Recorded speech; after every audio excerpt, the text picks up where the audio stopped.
If you did not know, if you did not watch, if you did not keep up over the weekend, the rivalry series between Clemson and South Carolina did not go in the way of the South Carolina Gamecocks, as Tom in Somerville predicted on Friday. Clemson getting the sweep over their bitter rival in 3 games, 3 wins. Clemson really humming right now on the diamond. Welcome into Wire to Wire. He's Diesel. I'm Cole Bryson, and this is the Fan Upstate. That's where we start this very segment, Diesel, a series that was close for several innings of every single game until the very end. Friday night, Saturday, you and I were there Saturday, and then close again on Sunday until the very end when Clemson busted it open. Your reaction, I called for a 3-game sweep, but your reaction as well as the reaction of the Tolos at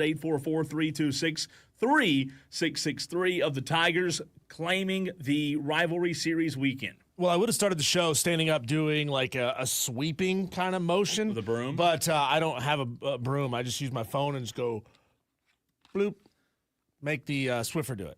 I don't have to. Oh, in real life? Yeah, I just have one of those little robot vacuums that goes around and does all the sweeping up for me. Can't hide the money. It's easy. Can't hide money.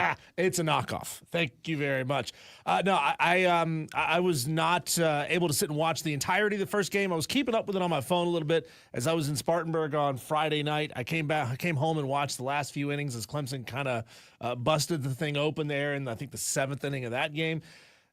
Saturday at the game downtown Greenville at Fluor Field. I mean, come on, can somebody figure out how to bottle up that energy and sell it? Because if you could, it would put every Red Bull, Monster Energy drink, B12 vitamin supplement to shame.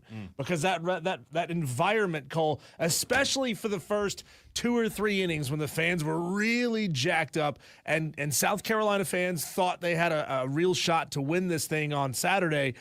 Man, that energy was absolutely phenomenal. Yeah. And we saw 2 pitchers put on masterful performances. Both of them gave up some hits and got themselves into a bad situation in the first inning. Both of them dug out of it and didn't allow the other team to put up any runs on the board. And then Clemson down the stretch, they just kept putting up run here, a run there, and then bam, busted this thing wide open. Late in the innings of that game, McCoy, the pitcher for South Carolina, deserves a tremendous amount of credit for throwing a masterful game, gassing up into the mid-90s for the majority. I mean, he was in the 6th inning or so, still throwing in the 90s. He was good, he was not slowing down his velocity at all. Clemson eventually figured him out, put up a couple of runs, and that's all she wrote for McCoy there. But, phenomenal baseball game that you and I were both there to see on Saturday. I know you were there yesterday to see the finale of that series, and Clemson swept the South Carolina Gamecocks. A lot of Gamecock fans, I think, unfairly putting a lot of heat on Monty Lee, the hitting coach. I think you got to tip your hat to the Clemson pitching staff. I think they're better than we thought they were.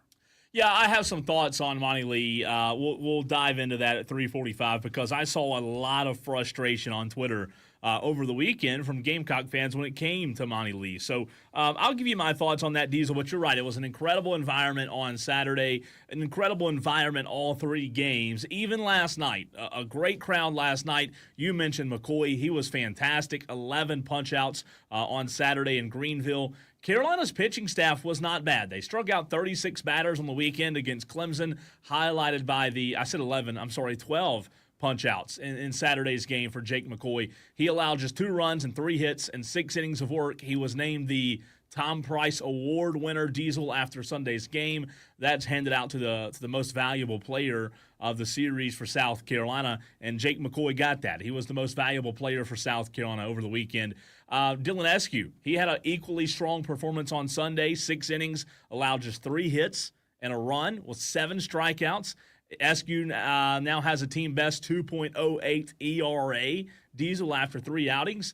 But the bad thing is, Ethan Petrie, he's really the only one producing last night. He had a strong start of the season. He was great this weekend as well. He has a hit in 11 of Carolina's 12 games while leading the team with 11 RBIs. 7 of Petrie's 17 hits are for extra bases, and he is now in a tie for 3rd on Carolina's all-time home run list with 47 round trippers. So a lot of takeaways, a lot of positives, but ultimately, Diesel, Clemson was just a better team. So you shouldn't really hang your head on much. Well, again, I was there with you for game 2, and what I saw was Ethan Darden throwing gas for Clemson for the majority of that game.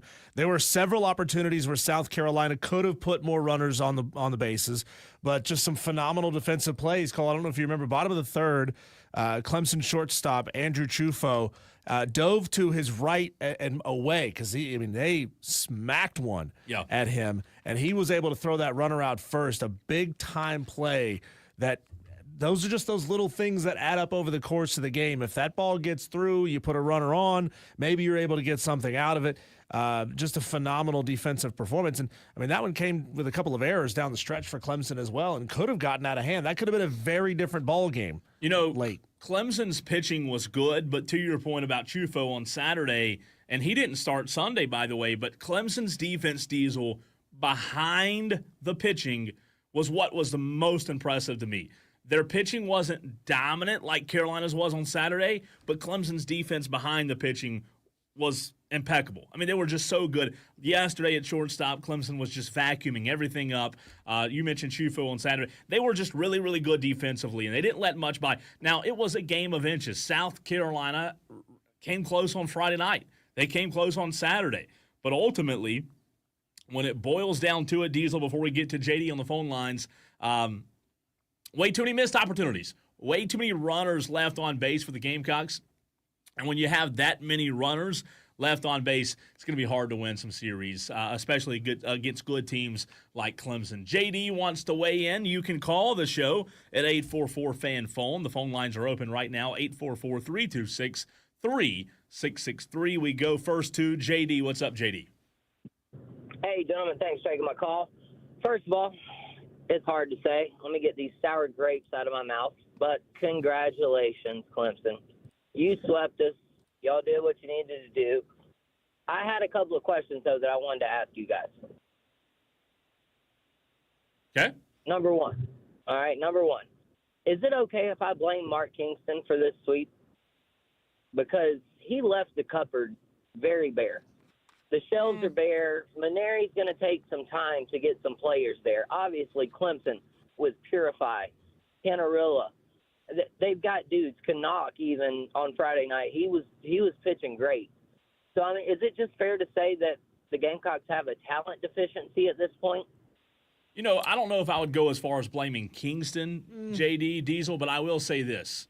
Maneri has to be allowed to get his guys in. There's no doubt. None of the guys on the roster are Maneri's guys. There's no doubting that. However, JD, for me, the guys that are on the roster, they didn't step up in crucial times over the weekend with timely hitting. And is that Kingston's fault? Maybe so. I look at it more as eventually, at some point in the game, the players have to step up. Yeah, but JD, knowing that Clemson is likely, or aspires at least, to be an Omaha team this year, you think they got a pretty good team. We were a little questionable about their Sunday pitching, but we knew that they were going to be a pretty loaded baseball team, and South Carolina was going to be in a bit of a rebuilding season. So knowing that information, I don't know if you made a prediction on the show or not on Friday as you texted in, JD. Do you remember if you thought Clemson would win two out of three, or if you thought they would sweep? Yeah, I had Clemson 2 out of 3. Okay, so you're honestly, one game. You're really one game under what you expected. Is that really worth laying a tremendous amount of blame for? Well, not particularly, no. But like I said, I just want to blame Kingston a little bit more. That's all. I just want to blame the guy a little bit more. And the Gamecocks, they could have started out the game Saturday the way Clemson did on Friday. Bases loaded, nobody out, bottom of the first inning. They had just had Kennedy Jones throw out the runner at third after a leadoff triple. They had the momentum. After that point, it was kind of their chance, I think, to get something going, get ahead a little bit. And, yeah, they just couldn't find any timely hitting for the most part, really, it seemed like. Well, I'll tell you this. When you talk about runs, JD, this weekend, they were hard to come by for both teams. Now, Clemson's runs came late in the game, but runs were hard to come by. And for South Carolina, when I look back at the 3 games, and Diesel and I talked about this on Saturday, if runs are hard to come by, JD, when you have an opportunity at the beginning of the game in Greenville to grab the momentum and you have the bases loaded in the very first inning with no outs and you come up with 0 runs, that we were there. I mean, that was it. That was the sign that we needed to see, that you cannot load the bases in the first inning with no outs and get nothing to show for it. Absolutely. Well, hey, if you guys remember back to the Ray Tanner days, there was a couple of College World Series games where they had the bases loaded and nobody out, and they had to do whatever it took to get out of that inning without allowing runs. And so, yeah, the role is reversed on us, though. But like I said, congratulations, Clemson. I'll let you guys move on. Be blessed, not stressed. We'll see y'all soon. Thanks, JD. Thanks, JD. And Cole, to at least to Ethan Petrie's credit, that bomb that he hit over the Green Monster, good hit. That thing might have been on the other side of Main Street. I mean, that was a towering blast.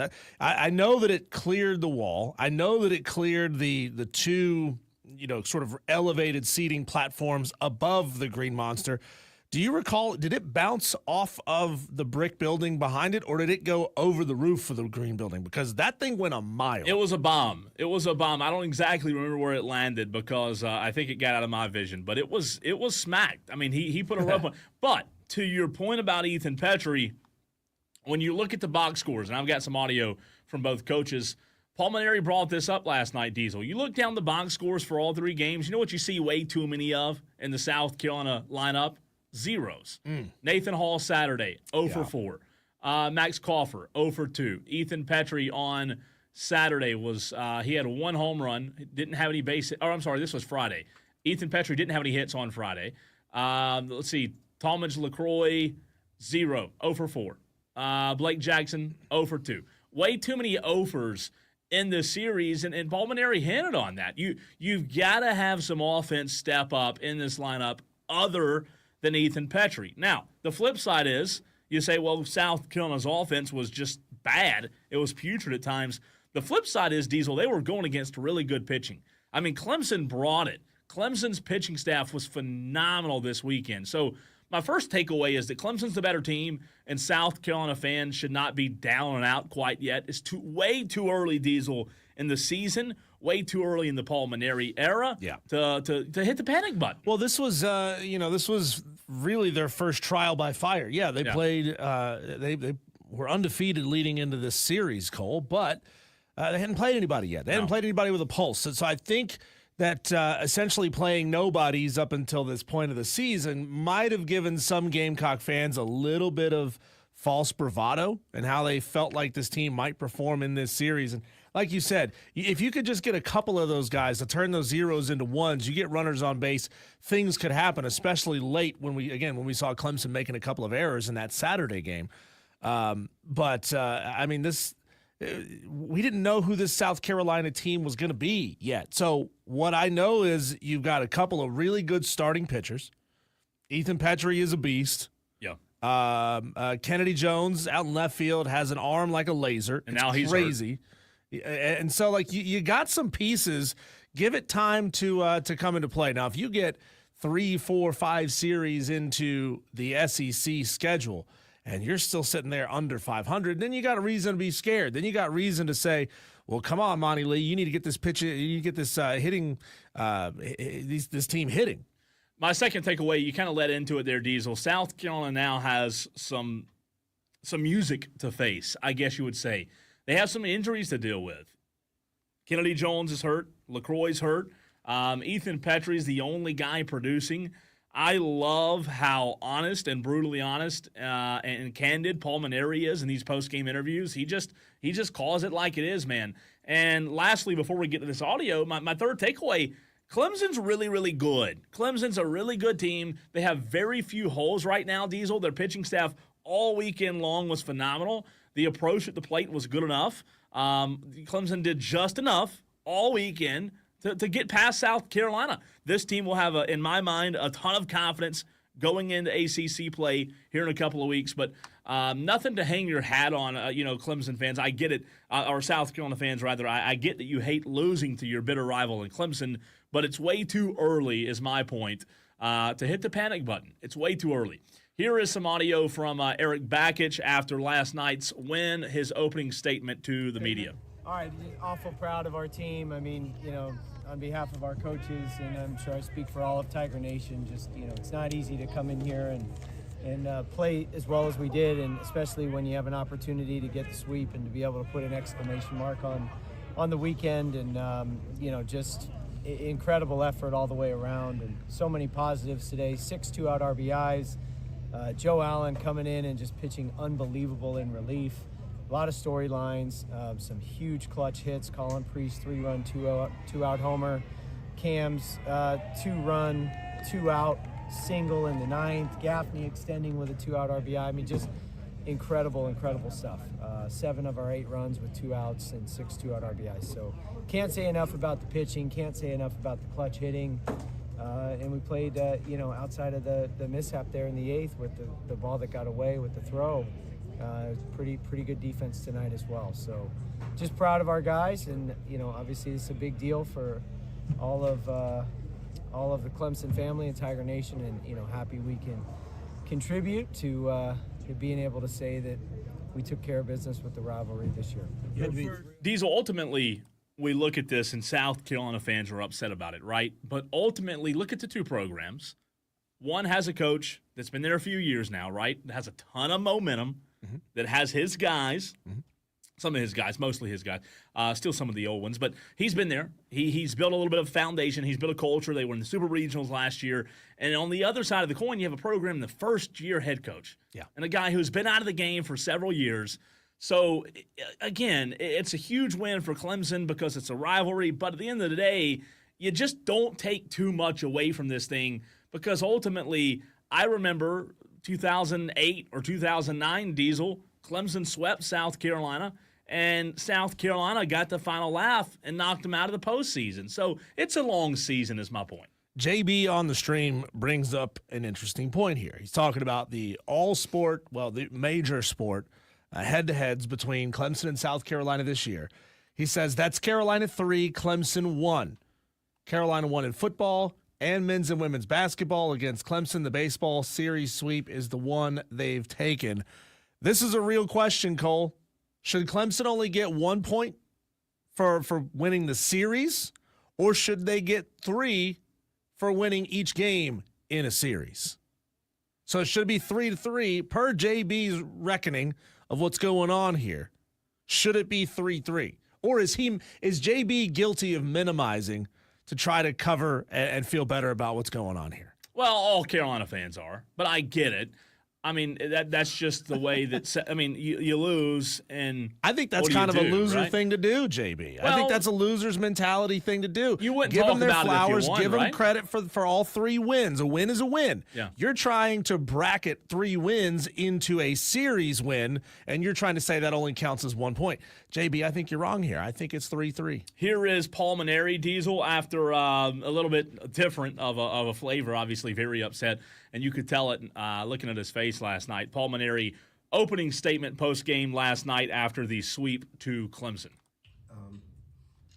Those were 3 really tough, hard-fought games.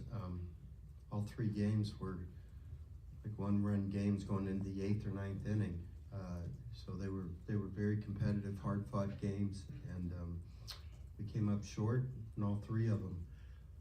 I know how much it means to South Carolina people, South Carolina fans, and feel bad that we didn't come through for them. But there's nothing we can do about it at this point, except for keep improving and working on the things we need to work on. There were so many bright spots this weekend, particularly Jake McCoy and Dylan Eskew, the starting pitching performances we got out of them, the relief performance by Brandon Stone. There's a lot to be hopeful for, but obviously we're going to need to hit more than we hit this weekend.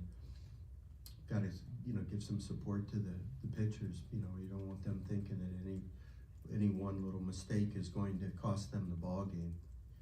But they've been up to the occasion, pitched great, and it gives me optimism for the future. But we just got to figure out the hitting and get a little more thump there into the lineup and coach them up a little bit better. And we got a lot of games left.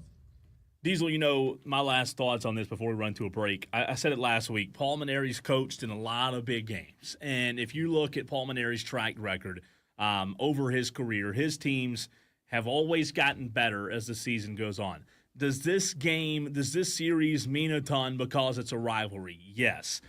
Is it the end-all, be-all? No. It shouldn't have more weight, than a conference series when you look at where this program is for South Carolina and for Clemson as well. You give Clemson all the credit in the world because they were really good. They made plays. They had timely hitting. Their pitching was really good. South Carolina, at times, Diesel was right there with them. It was a very close game. 3 games were very close, all up until late in the game, like Paul Maneri said. So you take it for what it's worth. You don't put too much stock into it, but ultimately, because it's a rivalry, you're going to see the trash talk like we have on the stream as well as on Twitter all weekend, but you got to give credit where credit's due to the Clemson Tigers. Let's see. Shadow of Death Valley says Paul Marinara needs to go back to the Shady Acres retirement home with Ray Tanner. Man. JD says Paul Maneri is Bryce Young 2.0 on the microphone.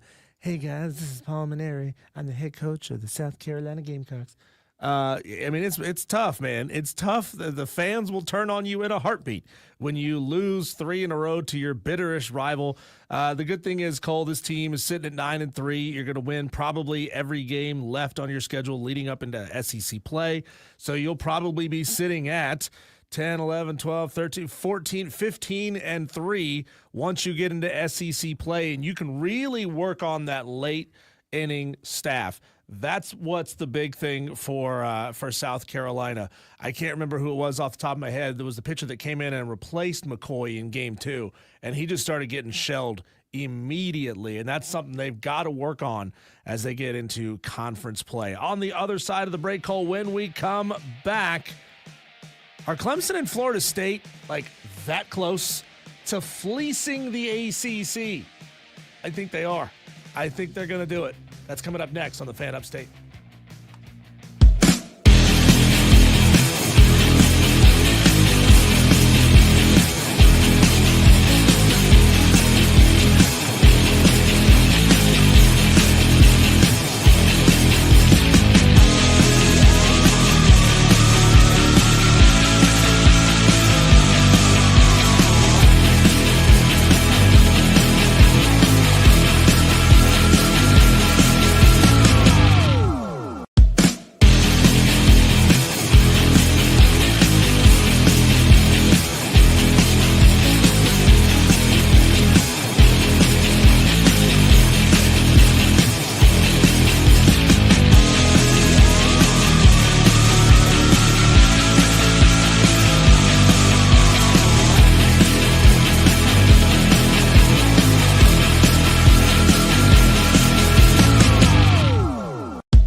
Cole, our long national nightmare is just about to come to an end. Daylight savings?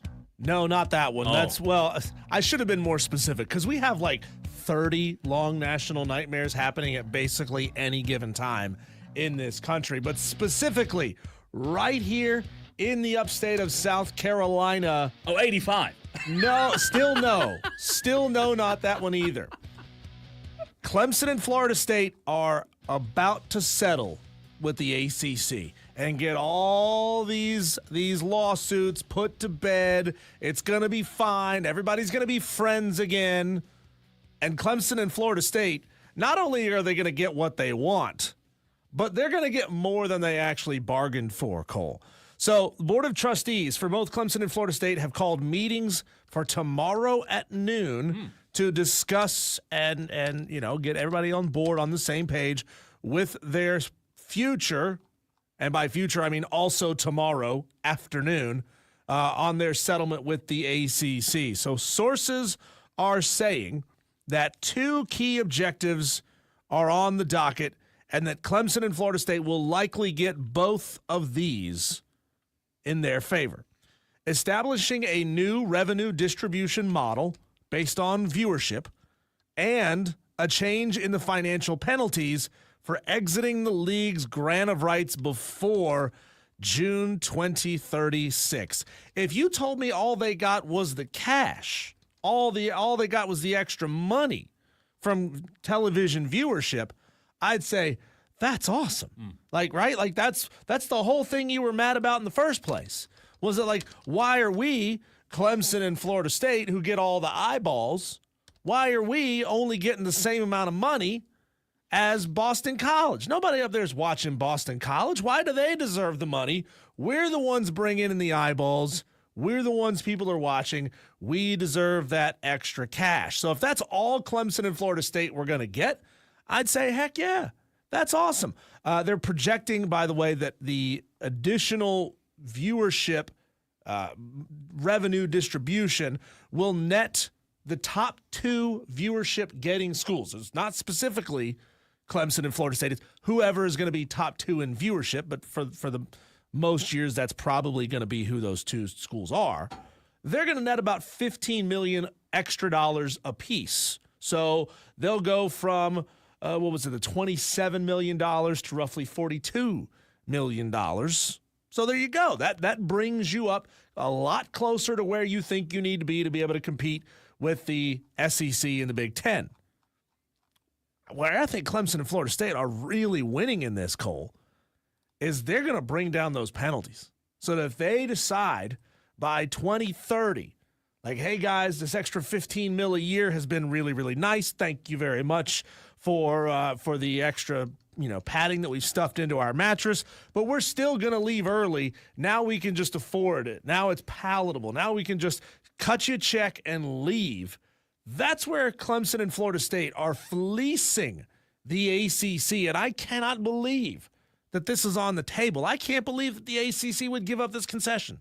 Well, what other choice does the ACC have? Because as we've talked about, what is the ACC without Clemson and Florida State? Is the ACC when was it? Remind me, Diesel, when exactly it was that we saw the Pac-12 just crack? Was it a year, 2 years? How long has it been since we saw the demise? I can't remember exactly when it started. But without Clemson and Florida State, the ACC could be looking, when we talked about this last year, as soon as we came on the air, the ACC could be looking at a total restructure, a total rebuild, because ultimately, even though Florida State's not as good as they once were, they're the brand. And, for a long time, Florida State, Diesel, was, even up until very recently, Florida State was still looked at as the biggest brand over Clemson. Even though Clemson had won a national championship, Florida State was looked at as the biggest brand in the ACC, and a lot of people in the country probably still believe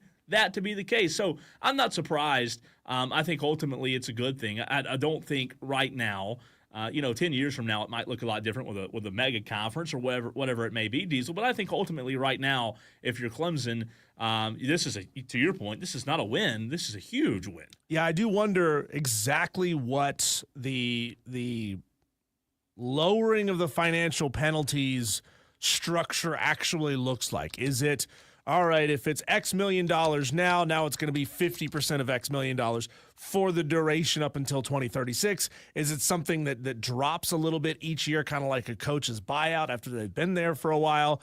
And like, does Clemson just have, Florida State as well, do they just have a date circled on their calendar and say, okay, it would appear that with our financial analysis, that 2031 is going to be the year that we can pull the trigger, make this thing happen, unless something crazy happens before that. Like if we get this little some sort of a financial windfall, if things change, we may be able to go out a little bit earlier than that. But Cole, this is the ACC just rolling over and showing them their bellies. This is crazy. Well, you know what? I think the ACC looks at this as trying to play hardball, but ultimately, what are you going to do? What are you going to? Texter says under the current deal, the ACC would retain media rights to Clemson University's sporting events through 2036, even if they were to leave the conference. Asia, I believe maybe that's the texter's name, Asia, who sent that in. Well, that's exactly what they're voting on to change. It's tomorrow, right? Yeah. They're voting on to change that tomorrow, and it appears that is going to change. That is going to really shift and move in the favor of both Clemson and Florida State. This is the article that's posted on ESPN.com. Quote, this new revenue distribution model, or quote-unquote brand initiative, is based on a 5-year rolling average of TV ratings. Though some logistics of this formula may remain tricky, including how to properly average games on the unrated ACC network and other subscription channels. The brand initiative will be funded through a split in the league's TV revenue, with 40% distributed evenly among the 14 longstanding members and 60% going towards the brand initiative and distributed based on TV ratings. That right there, Cole, is going to be a major bugaboo. How do they figure out? Look, obviously they want to put the most viewable, most watchable games on the big time networks. They're going to be on ESPN, ESPN2, ABC, etc. So if you are Wake Forest and you get stuck down there on lowly ACC network a lot, you're clearly never going to get the TV ratings, right? Because not everybody has the ACC network. Not everybody is tuning in to watch the ACC network, especially when you're going up against primetime games, big-time games, and prime-time slots. So it's kind of a self-defeating prophecy or a self-fulfilling prophecy. If you're the small school, you get stuck on the streaming channel, you're never going to get the TV viewership. So how are you ever going to hope to pull out of that hole? I mean, is it really set up entirely so that Clemson and Florida State, for the foreseeable future, will get this revenue bump every year no matter what? Texter said that was supposed to say WSPA source, somehow autocorrected to Asia. Texter, I didn't know. That's why I asked. I thought we might have a listener by the name of Asia, and I wanted to correctly give you credit. But I think the texter was saying that WSPA was reporting that. Also, they said if they leave before the 2036 mark, the ACC keeps the TV revenue, is what I read. They won't leave, says the texter. And I don't think we still have the texter's name, even though I guessed Asia was his name. I appreciate the text, though. Texters, do us a favor. Put your name on every single message that you send us. Put your name on every single text that you send us, because we don't have like any kind of a caller ID on the text line. We just see your phone number in one big old block of numbers. We don't see dashes. We don't see names. Unless you put your name on your message, we don't know who it is who's sending the message, outside of like 2 or 3 that we, by now, know who some of these numbers are. We still want you to do it, though. So, yeah, again, top earners are expected to net an additional $15 million or more, while some schools, and this is also big, Cole, to be able to redistribute that money to giveth to Clemson and Florida State, you also have to taketh away from the Wake Forest and the Virginia Techs and the Dukes of the world. Those schools are set to see an annual payout drop of $7 million. So 12 schools going to give up $7 million so that Clemson and Florida State will get their extra 15. Should be interesting. Again, I don't really understand how that maths because it doesn't either. Anyway, but smarter people than I will figure that out. Shadow of Death Valley says, yeah, and no more having to worry about forfeiting media rights. The buyout will drop bigly. Is that a word? Bigly? And now the SEC. It's in the zeitgeist. I love it. I like it. It kind of sounds cool, doesn't it? Bigly. Big league. And now the SEC will have legit conversations planning for 2029 and 2030. JB says Clemson ain't staying in the ACC. Well, it appears, JB, that for now they are. I don't know if they will long term, but right now they are. When we come back, Diesel, we talked about this. We mentioned it briefly in the very first segment. Wesley Roberts on Facebook just put 3 broom emojis. Wonder what that means. Wesley, you excited about that sweep over the weekend? I know Wesley is a resident Clemson fan. A lot of frustrations and blame on Twitter over the weekend have been pointed towards one person at South Carolina. Who is that person, and do they deserve blame? That's next.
Happy late birthday, Diesel, to Zach Breeze on our Facebook stream. He just commented and said he turned 29 yesterday.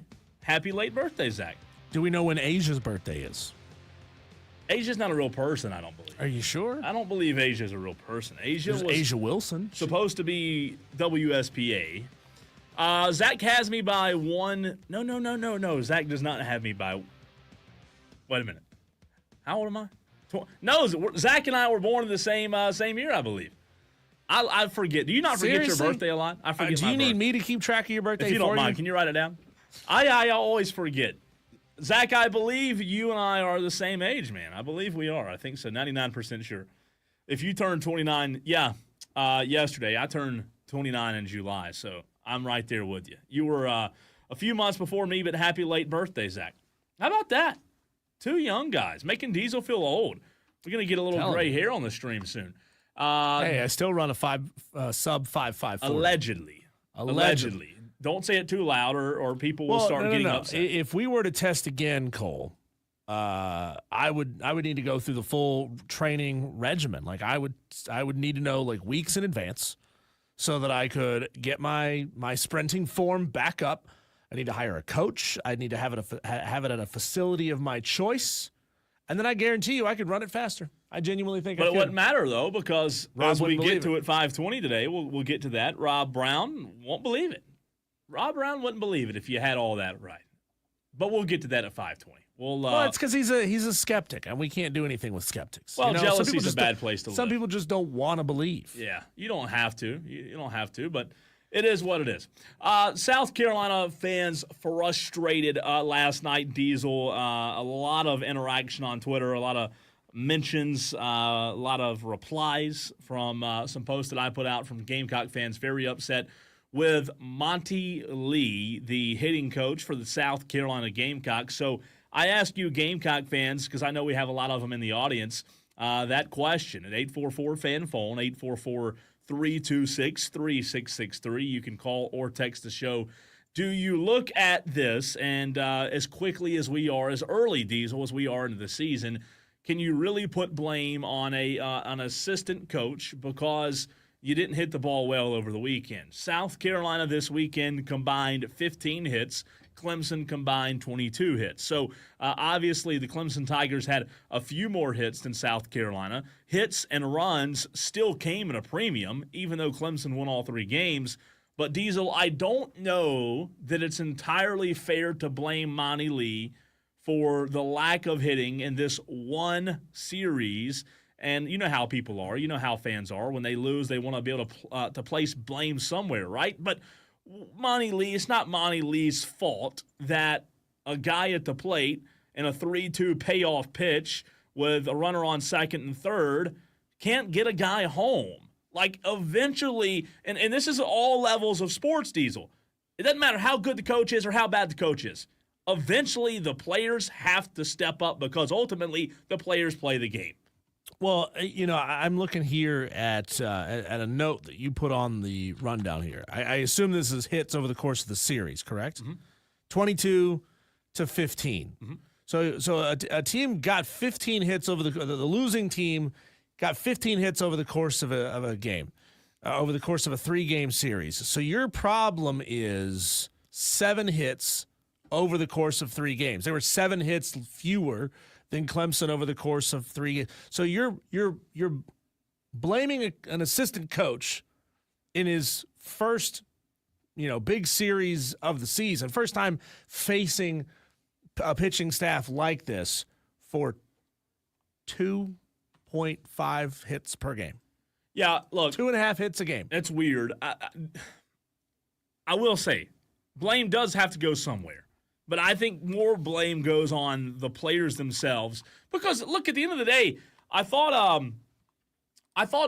last night the coach Paul Maneri for South Carolina gave a really interesting answer because I asked him about that, and he said, "Look, he said at the end of the day, it's part of the game, right? There's ebbs and flows, and you go through times where you hit the ball well. I think South Carolina eventually will warm up. When maybe the weather warms up, they'll get a little confidence, get a little momentum. Right now they have two guys that are in their lineup that are injured to worry about. But I asked Paul Maneri about the hits and timely hitting last night, and here's what he had to say. Coach, when you go back and look at the games on film, the runners left on base, is that something that you think will stand out to you? And if so, how do you plan to fix that going forward? Well, it's the nature of the game. The teams, it's funny that in today's modern era of baseball, everybody says on-base percentage is much more important than RBIs. Well, the last I checked, the real number that matters on the scoreboard is how many runs you scored compared to the other team. So yeah, we didn't get many clutch hits this whole weekend. I mean, neither did Clemson really. I mean, I think the first night they had 3 clutch hits and we had 1. It was a difference in the ball game. Yesterday we didn't have any clutch hits. We had a solo home run, but they had, they didn't have much either until the center fielder got the hit in the late innings here in the left center. The 2-run inning off of McCoy in the 6th inning. And then tonight, really until the very end when they got a few good hits in clutch situations, and we had a couple.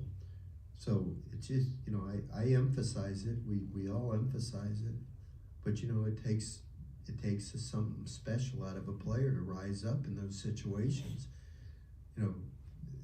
Petrie's doing it, and he came through with a big hit. Lloyd has come through with some big hits.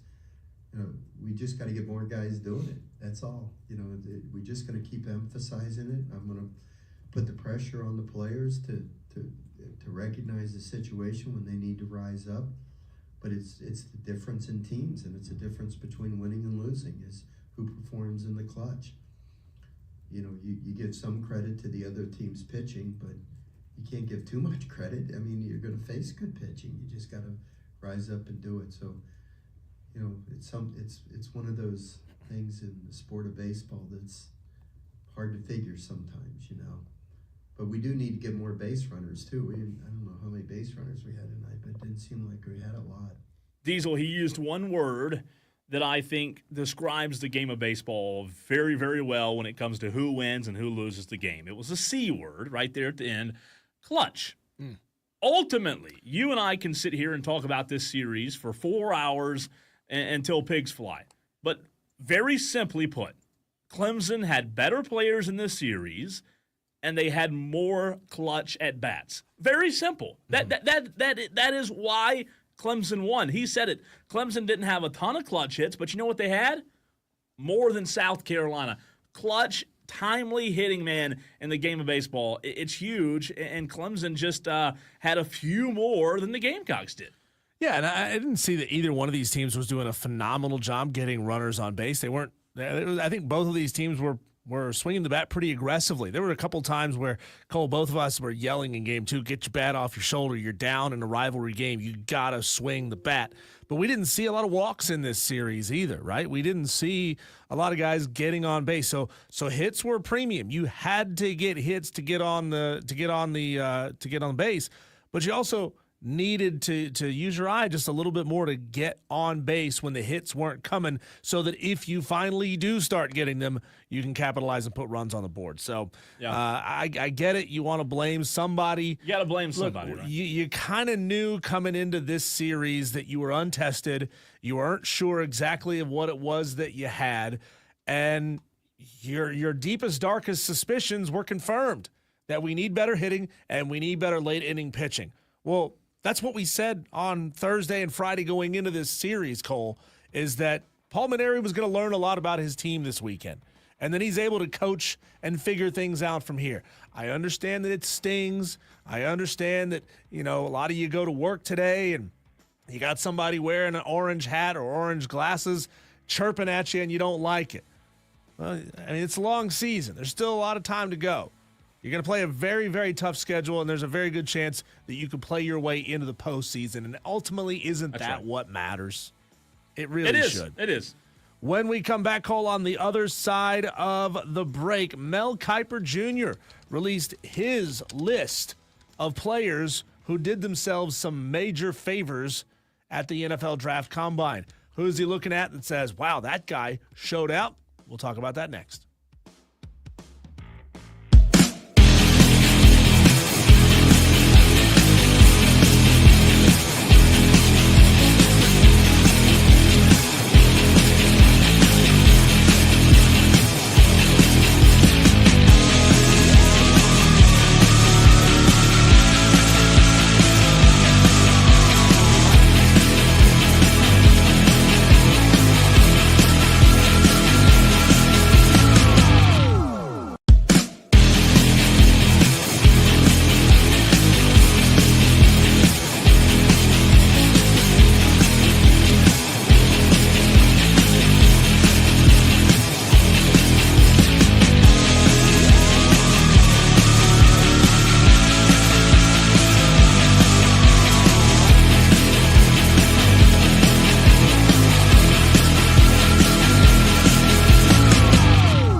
one piece of the puzzle, Cole, is now on the board.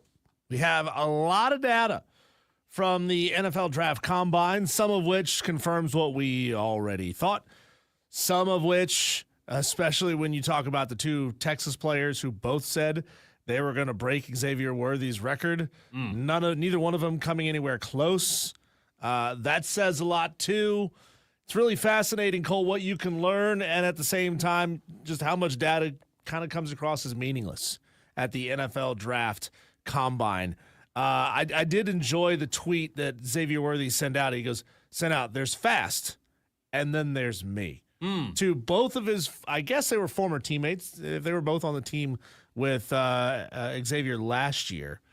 But it's just fun. It's fun to watch these guys go after each other, try to break each other's records. And I do hope, Cole, that Rob Brown tries to break our records and our 40 times. I don't think he can do it. On a video game? Yeah. What's he gonna? What they have 40 times on video games now on Nintendo? That's the only way he's breaking. He doesn't feel like it was as fast as you and I both ran, and that's just his problem, right? Yeah. Some people are just born skeptics. Just like Kane, who's jumping in all over Mel Kiper Jr. What did Mel Kiper Jr. ever do to you? I'm with him on that one, though. I'm with Kane on that. I get if you don't like the guy, but the point is, like, none of this is objective. This is all subjective. So, okay, we're sharing someone's subjective opinion on players that he thinks will move up and down draft boards, right? He's not basing this off of the combine happened, and I've talked to scouts from all 32 teams, and here's how they've already analyzed the data and crunched the numbers, and here's how it could change how they do things. It's just one guy's opinion, and like if you decide you don't like it, you don't like it. Kane says, why are we listening to him? Well, why are you listening to us, Kane? If you don't like me using Mel Kiper Jr., the biggest voice in draft punditry, then why are you listening to me? Go somewhere else, Kane. Just go somewhere else. I don't care. He's got you right where he Mel wants Kiper Jr. has made a list, Cole, of some players that he thinks have definitely climbed up some boards after the 2025 NFL Draft Combine. And if you are a South Carolina Gamecock fan, you got to feel pretty good about some of the assessments that Mel has made. He is big on Nick Emanwari right now, safety out of South Carolina. Here's what he had to say about Nick. Quote, everyone was talking about Emanwari as a potential combine standout. He has lived up to the hype in a big way. 43-inch vertical, 11-foot 6-inch broad jump, ranked number one among all players, 4.38 second time in the 40, ranked second among safeties. Talks about how explosive he is and how dominant he is. So if you're a South Carolina Gamecock fan, you got to feel good about the way the program put this guy into a position to go be successful and potentially make his way farther and farther up draft boards, Cole. So yeah, good day for Nick Emanwari, and he is expected to maybe earn himself some extra money. Well, I think when you look at those who cover it, not just Mel Kiper, but as a consensus, Diesel, the general consensus was that Nick Emanwari, won the combine. He had the best showing there. You listen to the guys talk after all it was all said and done, and they rant and raved about Nick Emanwari. 4.38 40 at 220 pounds. That's impressive. 43-inch vertical, as you mentioned, Diesel. That's impressive. His broad jump, and again, these numbers are numbers, right? Ultimately, these numbers don't make or break a player in the NFL. However, Nick Emanwari, to your point about making him some money, Nick Emanwari may be the one moving up in the mock drafts, as we always look at these mock drafts leading up to April, Diesel. And in the past 2 weeks, we've already seen a lot of change at the top with Cam Ward not being the number one pick or projected pick anymore. Nick Emanwari was already a for sure first-round guy. I think the projections I saw were Nick Emanwari getting drafted 28, 29, maybe late first round. But after that, he may have worked himself up near 20 because he absolutely was absurd in a good way. 220 pounds moving that fast. Rob Brown won't like it, but 4.3, 8 minutes, 6'3", 220 is just flat impressive. And he also has a lot of really complimentary things to say about Demetrius Knight, linebacker from South Carolina, said that guy has clearly worked his way up to being a day 2 pick in the NFL draft. So 2 guys out of South Carolina who definitely helped their draft stock, again, in the minds of the great and powerful Mel Kiper Jr. It's the hair, man. It's the hair. That, you like his hair? I do. I think there's a lot of knowledge trapped under that gigantic dome. I just wish I had hair in general. I mean, it's something, all right. Is there a reason why you wear a hat every day? No. I don't wear a hat every day. Well, I haven't worn a hat in a long time. Well, you're wearing one today. So I mean, look, you can gain some important information. I don't know really what additionally, like, what changes scouts' minds after what they see at the combine, at least not the 40 times. That's not something that it would really blow me away as a scout. Now, I do wonder, Cole, if any of the players who decided not to participate in the draft combine maybe are looking at some of these guys making their way up the board and saying, maybe I should have been out there. Maybe I should have gone out and performed. I think it's a missed opportunity, and I've said that publicly many times, that it's a missed opportunity when you have guys who have the ability to improve their stock and potentially jump you by not being there and not being present and having these head-to-head, side-by-side numbers to compare. I think it's a big-time mistake for a lot of these guys who don't perform at the combine. I think a lot of these NFL owners and GMs, I don't want to say Diesel, I don't want to say they already have their minds made up, but I think there are so many of these guys in these rooms that have to make these decisions when it comes to the NFL draft that are already dead set on a guy, right? They have their draft board. They have their guys that they want. And then after their guy that they want gets gone, that's where you start to kind of to look around the room a little bit. But I just wonder how much for the guys who aren't there and the guys who aren't there, I think I alluded to this last week, I wonder how much the combine actually moves the meter for those who make the decisions. So in your mind, is the combine even worthwhile anymore? Is it worth doing? I mean,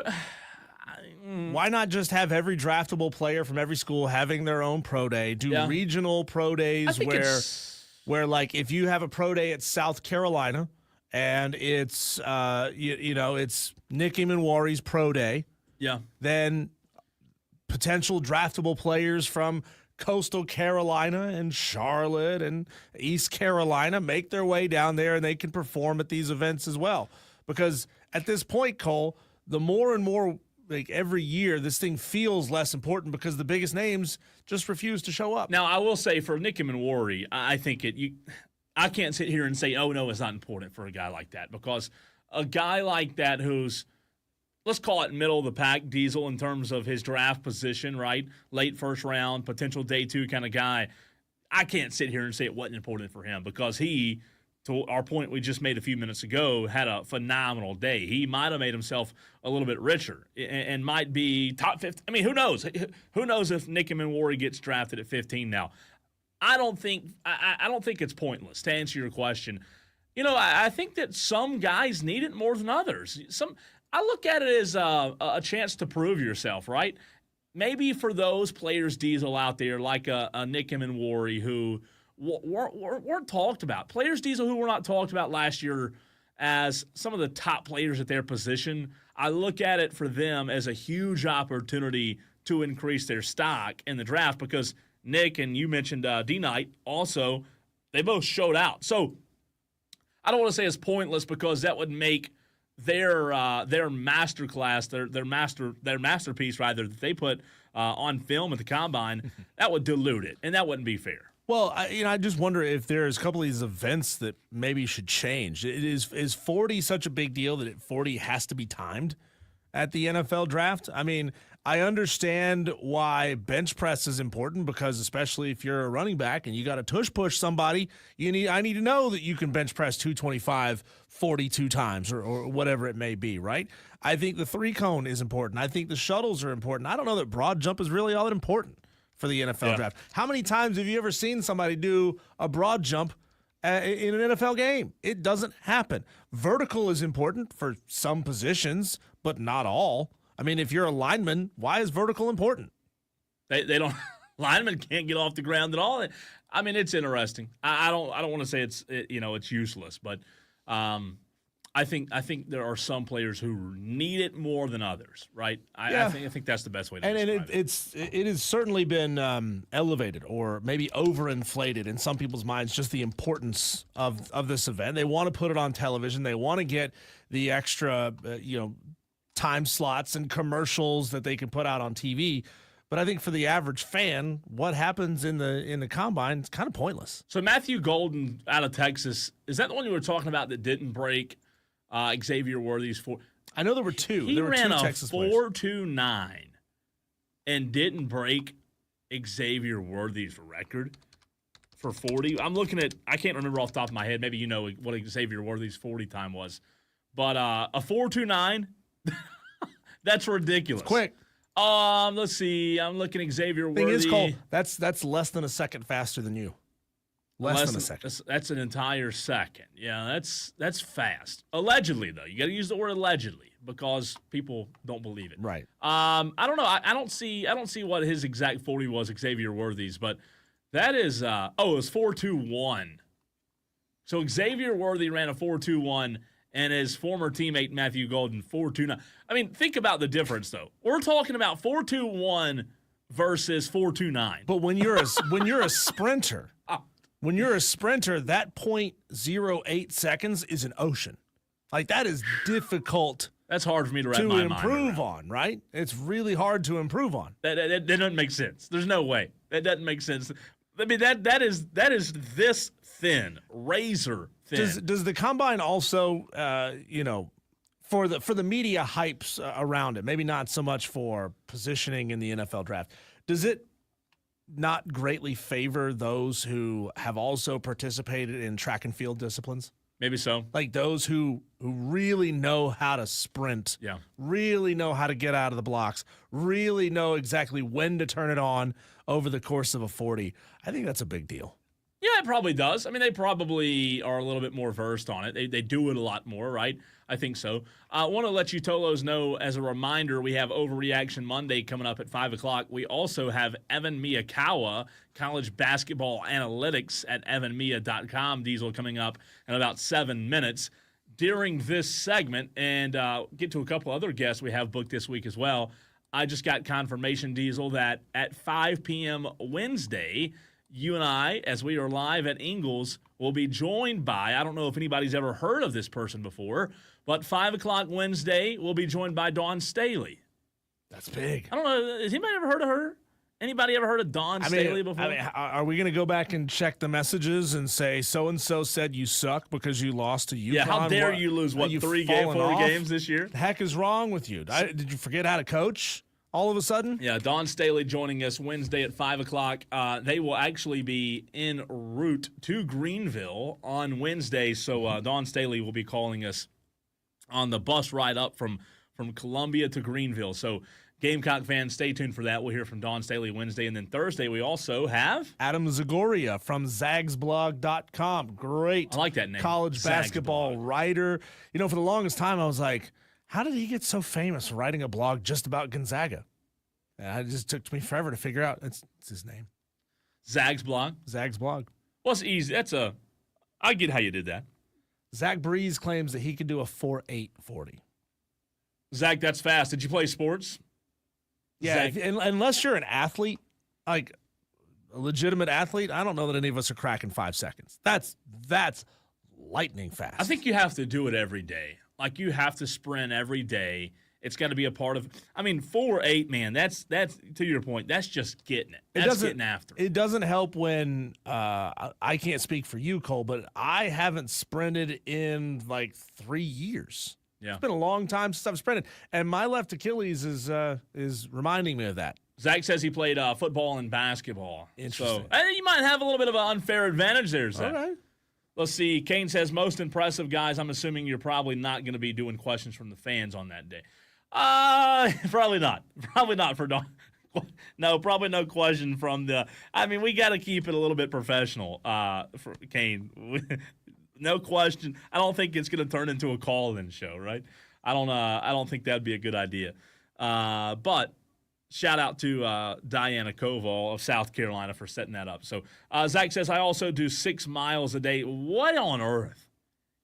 You do, like, what do you mean do? Run, walk, jog? Do you not have a job? How do you have time to run 6 miles a day? Man? That is fascinating. If I could, let me tell you something. If I got to the point in my life where I could say I did 6 miles a day, I would feel like $1 million.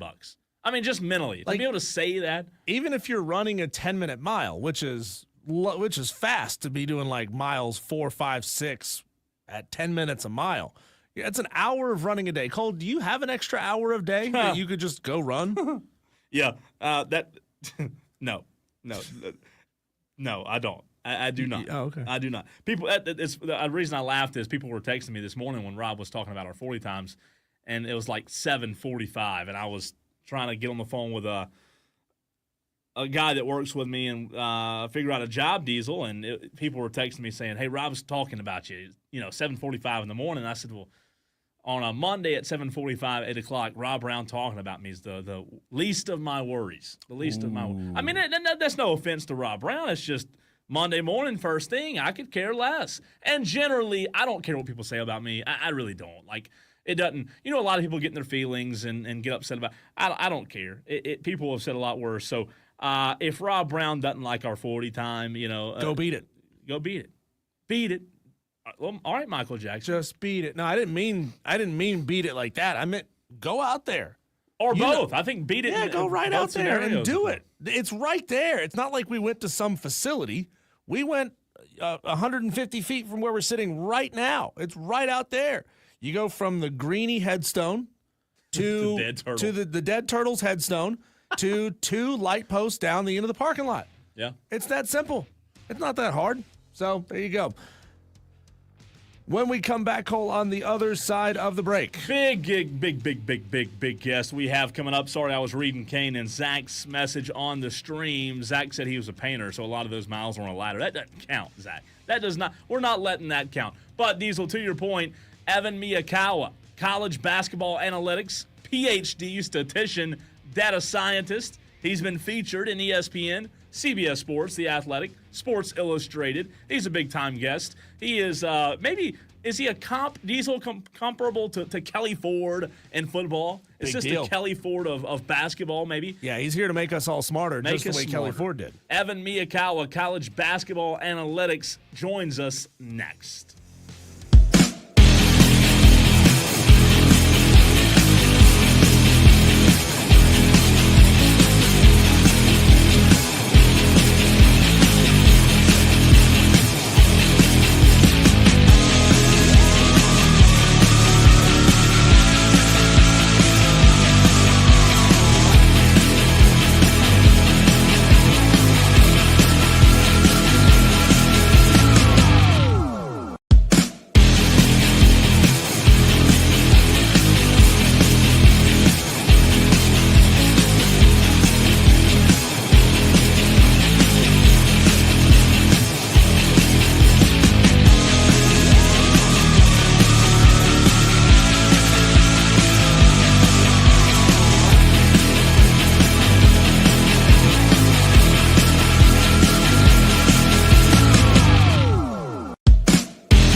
is time to do a deep dive into college basketball. We talk a lot of college basketball. Clemson, South Carolina, obviously being local right here on the Fan Upstate, but we want to bring in a first-time guest. We try to have as many first-timers on the show as possible to keep the content fresh for you Tolos out there in the upstate of South Carolina or wherever you may be listening on the free Odyssey app. But we're joined by Evan Miyakawa, college basketball analytics at evanmiya.com, PhD statistician, data scientist. He's been featured on ESPN, CBS Sports, Athletic, and Sports Illustrated. Evan, first time on Wire to Wire. How are you, man? I'm doing great. And, man, it is March. You can feel it in the air. College basketball, the best time of year for college basketball is here. So I'm excited to get into it. Well, listen, we're excited to have you on. We appreciate you hopping on with us.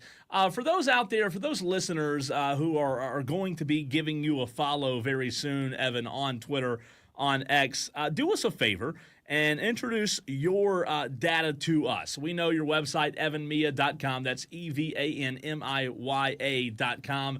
Evan, just a little background. During football season, we have a guy on who has a similar formula. Maybe it's similar, maybe it's not, but Kelly Ford is K Ford Analytics. He does a deep dive into football, so we're excited to do the same. Can you talk about how your model calculates the data and exactly what your website can give our Tolos out there? Yeah, Kelly Ford's great. I was actually just talking to him recently because he's also connected with the Horizon League, which is pretty cool. Oh. So for my story, my background is in sports or stats and sports analytics, but my favorite sport my entire life has been college basketball. I grew up a Butler Bulldogs fan and went to that infamous Duke Butler national title game when Gordon Hayward almost hit that half-court shot to win. So for me, that's kind of cemented college basketball as being my favorite sport my whole life. And so fast forward, I ended up getting my PhD in statistics at Baylor. And so a couple of years ago, while I was still in school there, I created this college basketball analytics website, initially kind of as a side project, but it's organically grown so much over the last couple of years that's now used by tons of coaches in the sport as well as journalists and fans. And so much so that I was able to leave my previous job doing consulting for NBA teams to focus full-time on the college website, which has been really cool. And so if you're unfamiliar, the site, evanmiya.com, it covers a lot of things, but it's mainly focused on measuring team and player performance, as well as lineup analysis, transfer portal projections. We're about to enter the transfer portal season here soon. And really just a lot of other tools used by lots of coaches at the D1 level for roster building, game scouting, and things like that. Evan, this is Diesel here. Great to have you on for the first time. So, you build your model the way you wanted to build your model. And you said it was sort of a side project for you for a while, and then it starts to take off. Can you go into some of the ways that other people have used your data in ways that it kind of surprised you or you had never really considered, and you said, wow, that's really creative and really intuitive the way someone else used your information? Well, I always love it when someone points out a really cool tidbit or nugget from our website that I was not even aware of. And they're educating me on what's going on in the sport, mainly just because, I can't keep my eyes on everything. I joke that every single night I have to manually watch every single game and keep the stats for every single game and put it in a spreadsheet, which obviously isn't true.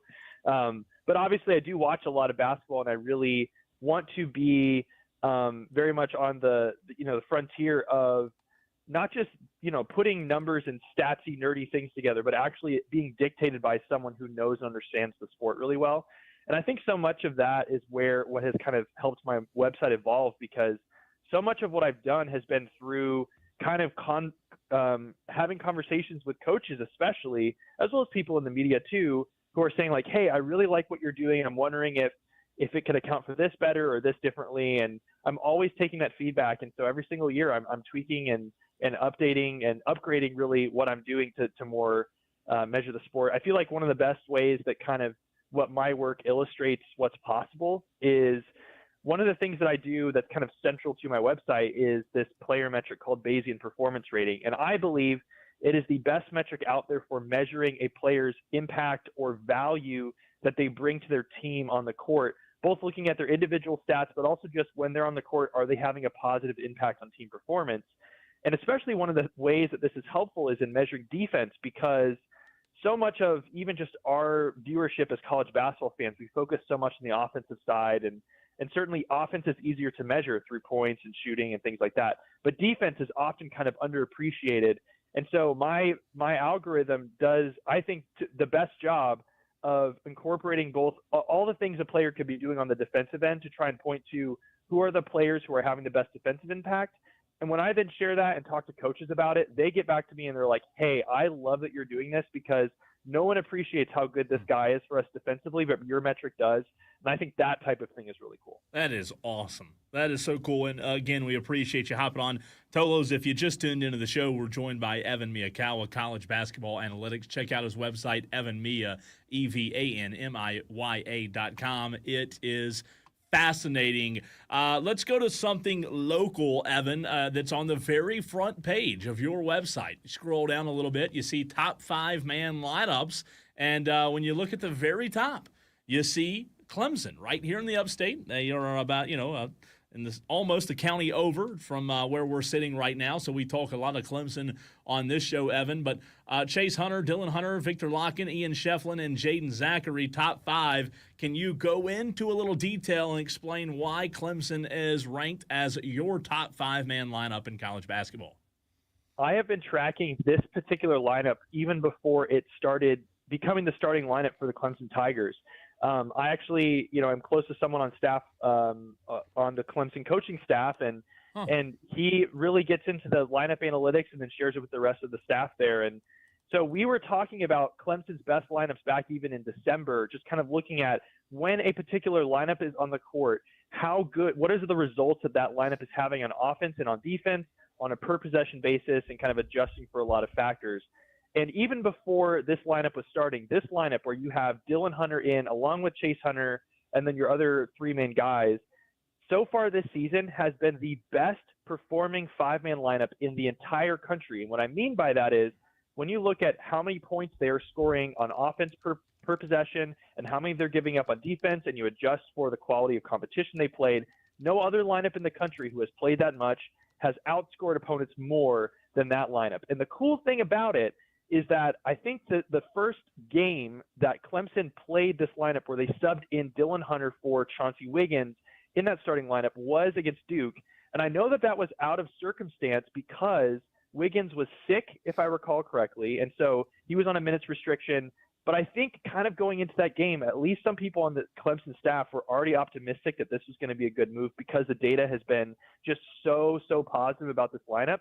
And now you look, and Clemson has been playing their best basketball in the last month. And a lot of it, I think, has to do with this starting lineup change. I think it's just a better fit for the team overall. Everyone is buying in. And that assertion specifically of Dylan Hunter into the lineup has been huge for them and for Clemson recently. Evan, it took Clemson a majority of the season up until the last few weeks for them to start, getting some favorable attention from AP. They've made their way all the way up to number 11 in this week's AP. So can you kind of walk me through how your model views Clemson as a whole, especially when you compare them to a team like Duke that they beat in a head-to-head?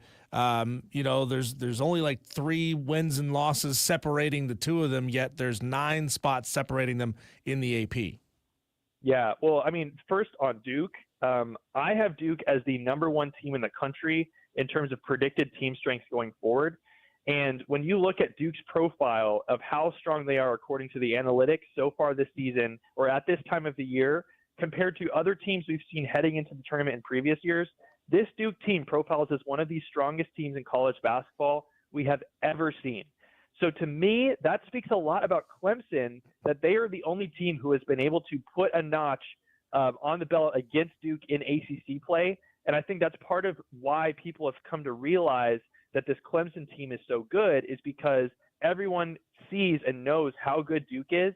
And the fact that Clemson, even at home, was able to beat them is very significant because no one's really been able to come close to touching Duke recently. But when you look at Clemson, I have them 13th in the country, so it's pretty close to where the AP poll has them. Again, that's predicting not just how good they've been so far, but how good Clemson is going to be going forward. So top 15 team.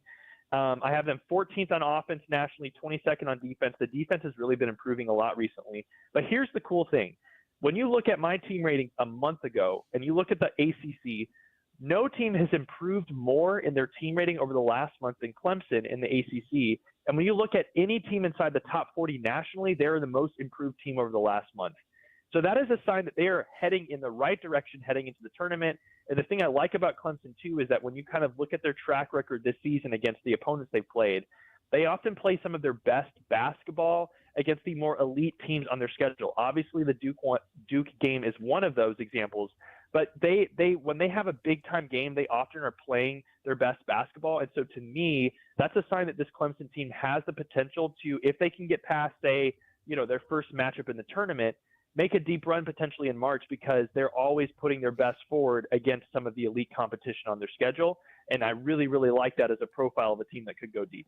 Evan, this is fantastic, fascinating stuff. I want to get to one tab on your website, evanmia.com, bracket simulator. This is pretty cool now. You click run new simulation, and I'm not sure exactly how this simulates the bracket, and you can obviously speak to that. But when I clicked it just now, it had Clemson in the national championship losing to Houston.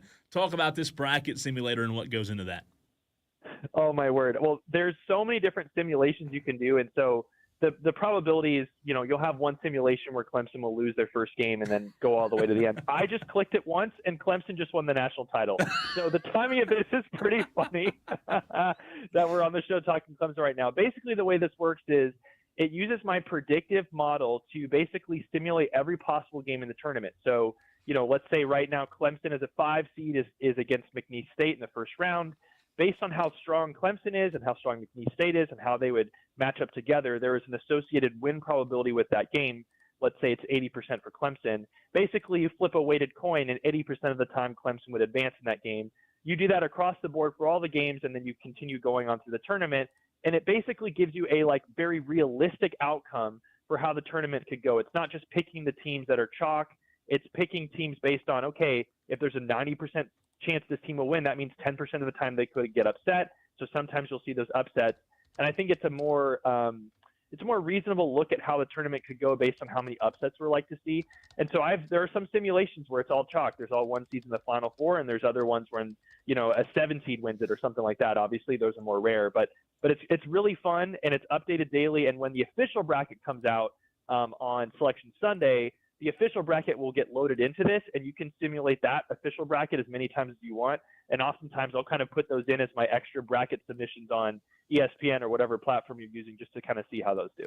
Evan, I'm fascinated by this graphic that you put out multiple times on Twitter. It's the overseeding and underseeding line. I'm looking at where Clemson sits in the latest one that you've got put up, and it shows them as just being barely underneath the underseeded line, but over the median line. Can you sort of explain what's going on in that graphic? Yeah, one of the things that I'm tracking with this is basically looking at, based on where a team would currently be seeded, or if we fast forward to when Selection Sunday comes, we'll actually get the official bracket. There is often an average team strength associated with that seed, where obviously a 1 seed's the best and going on down. But the teams that are often much better than their seed line typically are the ones who often make deeper runs in the tournament. So, for example, for Clemson, they would be right now an above average 5 seed based on how strong 5 seeds would typically be in the tournament, which bodes well for them. Normally each year there are about 20% of the teams in the bracket that end up being significantly better than their seed, such that I will label them as underseeded. And so right now, this is based on a couple days ago, but ultimately right now, if the bracket were based on kind of the current bracketology projections that are out there, teams like Duke and Houston, Texas Tech, Gonzaga would all fall in this underseeded category, where they are so much stronger than what you'd expect for their seed that they are likely to advance a lot further in the bracket than other teams on that seed line. That's interesting as well. And Evan, for those out there who want to get involved in your site, I see that you can subscribe, create an account, log in, subscribe. I've already created my account. I will encourage the Tolos to do the same. What do you get extra once you do subscribe? Right. So there's a lot of free stuff on the website. So you don't need an account to get on there, but there is a lot of stuff at different subscription tiers that really gets you more into the weeds with all the college basketball data. So game predictions, and when we come to the tournament, hypothetical matchup previews. There's a way actually on my website to not just look at previews or predictions for upcoming games, but put any two teams in there and say, let's say we're doing, Duke versus, Iowa State or something. You can actually put those two teams in and see who would be favored and why, and all of the different comparisons between those teams. So you get that sort of thing. When the transfer portal season comes, which is really just in a couple weeks, there's a lot of really in-depth transfer portal projections, not just rating how good every player is in the portal, but their skill set and how they compare to Division One. So there's a lot of different stuff there, and you can really find everything at evanmia.com, and there's really something for everyone. Evan, I've always had kind of a soft spot in my heart for the mid-majors, the smaller programs, especially those who are really, really good and elite in their particular conferences.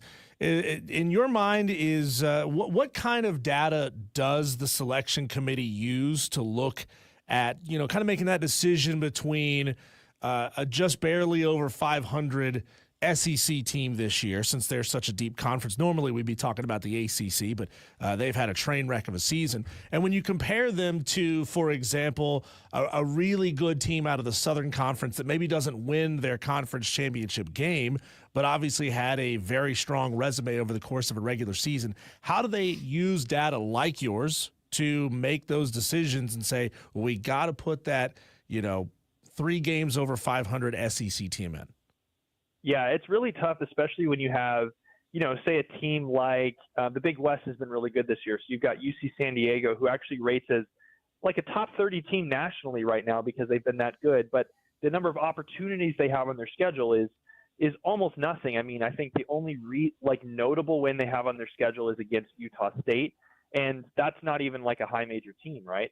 So when we're looking at comparing a team like, say, an Oklahoma, who went undefeated in the non-conference and I think is like well below 500 in SEC play, and you compare that to a team like VCU or UC San Diego or Drake, basically what you have to do in my mind is say, okay, based on what the schedule that this team has had in front of them, the opportunities that they have, how have they taken care of those chances, and how much better have they done against the schedule than what you would expect for another team of similar quality to do. One of the ways that you can do this is through a new metric that the NCAA committee just added to their official team sheets this year that they look at for comparing team resumes. That metric is called wins above bubble, and it basically looks at, based on your schedule, every single opponent and the venue, if it was home or away, and how hard that game is, what would be the number of wins that an average bubble team would be expected to win against your schedule? Let's say it's 15 games. And then what's your actual record been against that schedule? Let's say you've won 18 games, you would have a wins against bubble of +3. And ultimately, it's a more scientific way of measuring and comparing these teams based on, okay, whether you had an easy schedule or hard schedule, how did you actually fare against that schedule? I have a metric that I just added to my website this year called resume quality, which does a very similar thing, but it splits it into win quality and loss quality as well. So you can look at, say, a team like Drake, who comes in at 37th in the country. Their resume would be good enough to get them in the field. You look at their win quality, it's only 57th, so they don't really have a lot of big wins. But the fact that they only have 3 losses on their schedule, and none of them are particularly bad, leads to a loss quality ranking of 13th. So top 15 in the country in terms of taking losses ultimately. And so it gives you a lot better picture of, okay, based on what this team has in front of them, what have they done? And it's a much more fair way of kind of comparing these teams, especially like you mentioned, when you have teams with vastly different types of opponents that they've played on their schedule based on the conference that they're in. Evan, fantastic stuff, man. We really appreciate you taking time to join us. Already had a couple of Tolos on Twitter who have followed you and already checked out your website. The text line, very positive as well. And again, first time on the show, so we appreciate you taking time to hop on with us, and let's do it again soon. Yeah, thank you, Cole. This was awesome. And just super glad to be here and talking about basketball. It's been great. Absolutely. Thanks, Evan Miyakawa, man. That was fantastic. Absolutely fantastic stuff, Tolos. If you just tuned in, you missed it. That was, I'm telling you, man, that was as fascinating. That guy, him and the Kelly Fords of the world, what he does on his website, Diesel, during the interview, me looking through that website, oh my word. There's a tremendous amount of information I baked mean, into his website. Tons and tons of information. So that's awesome stuff. Again, check him out. Kane already gave him a follow on Twitter. He also shouted them out and said, look, I found you on the Fan Upstate. It's Evan Mia on Twitter. That's EVANMIYA. Tolos, give him a follow there, and evanmia.com. That was awesome. When we come back, Cole, it is time for us to whip around the sports world, see what else is going on out there in what we call our Daily Wires.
So much happening in the sports world today. Let's get right to it. Cole, these are our daily wires. The buzz happening out there. South Carolina is in the 2025 regular season co-championship with Texas, which marks the 4th consecutive regular season conference title for Dawn Staley's South Carolina Gamecocks and the 5th in the past 6 seasons.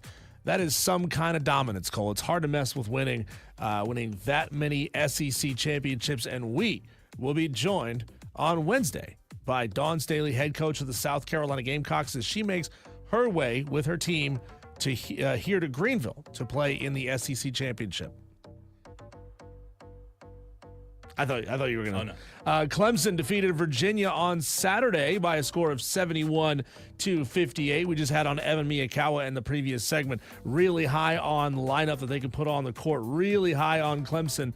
And simulations on his website have Clemson potentially making or even winning the national championship. They have moved up to number 11 in this week's AP Top 25.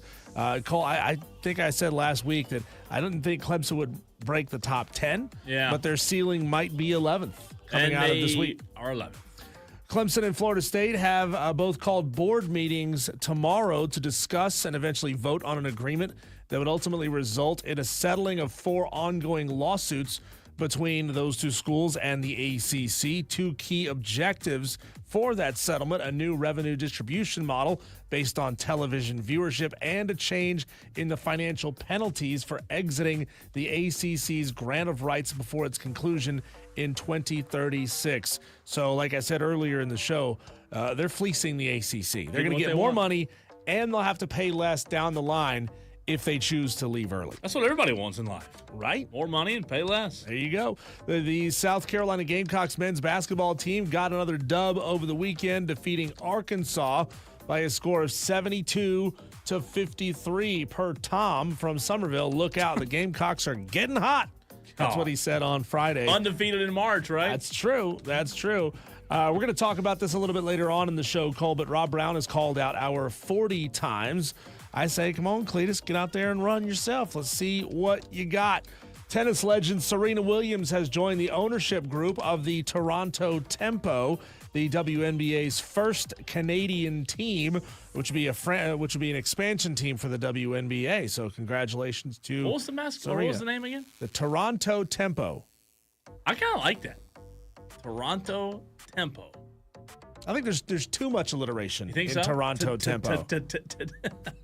Today. Yeah.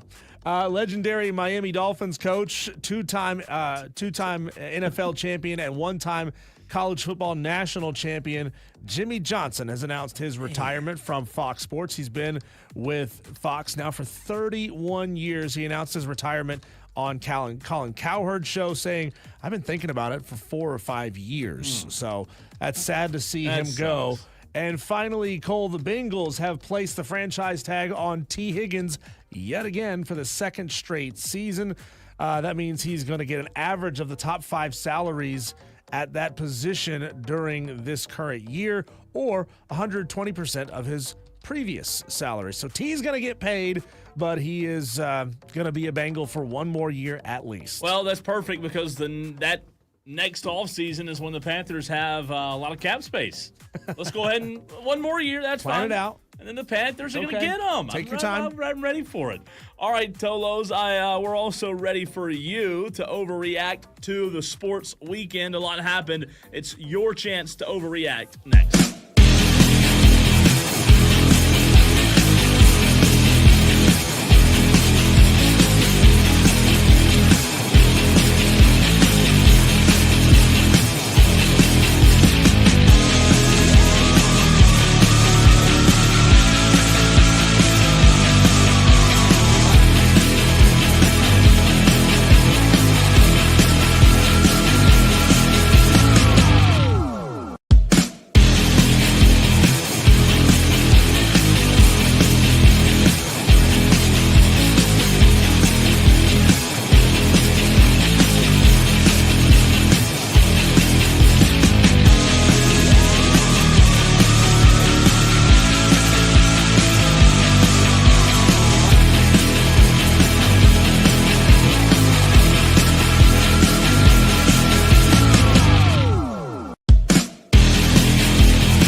Well, Tolos, it is time to overreact. You Tolos do a fantastic job at overreacting every single day of the week. But it's Overreaction Monday, Diesel, and it's 5 o'clock, which means we overreact. You and I both overreact. We love, as sports fans, to overreact. It makes us sound ridiculous, but it's getting something off of our chest. That's what we do best, right?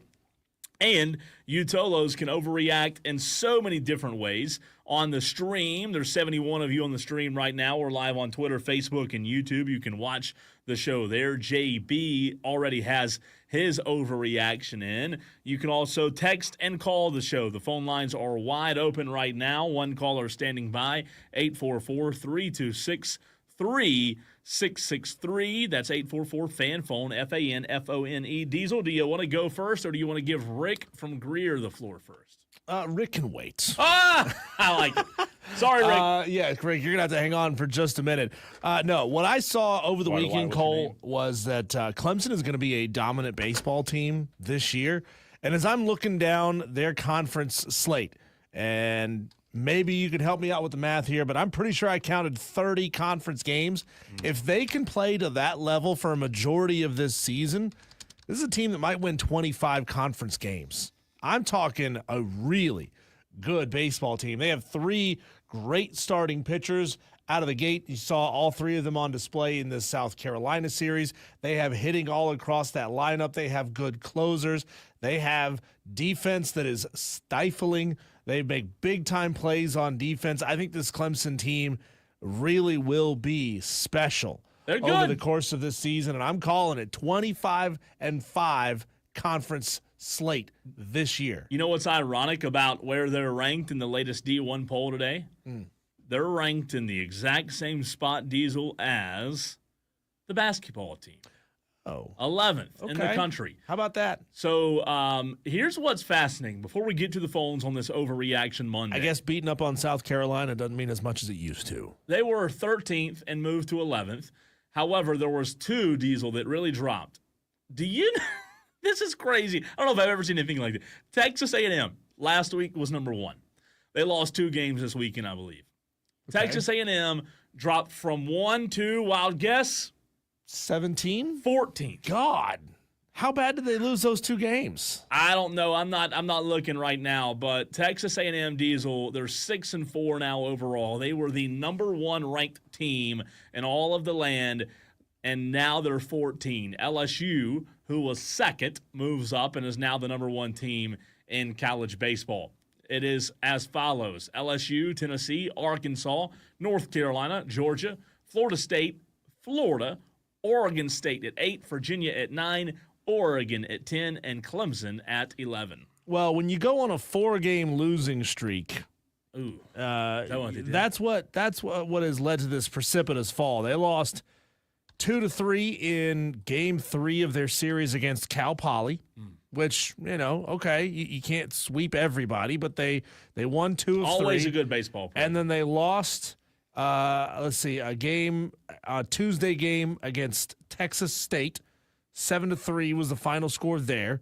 Then they lost to Arizona, 2-3, lost to Oklahoma State, 4-0, and then bounced back with a 14-4 7-inning win over Rice. So this blows my mind that they fell as far as they did. Again, four losses in a row. That's bad.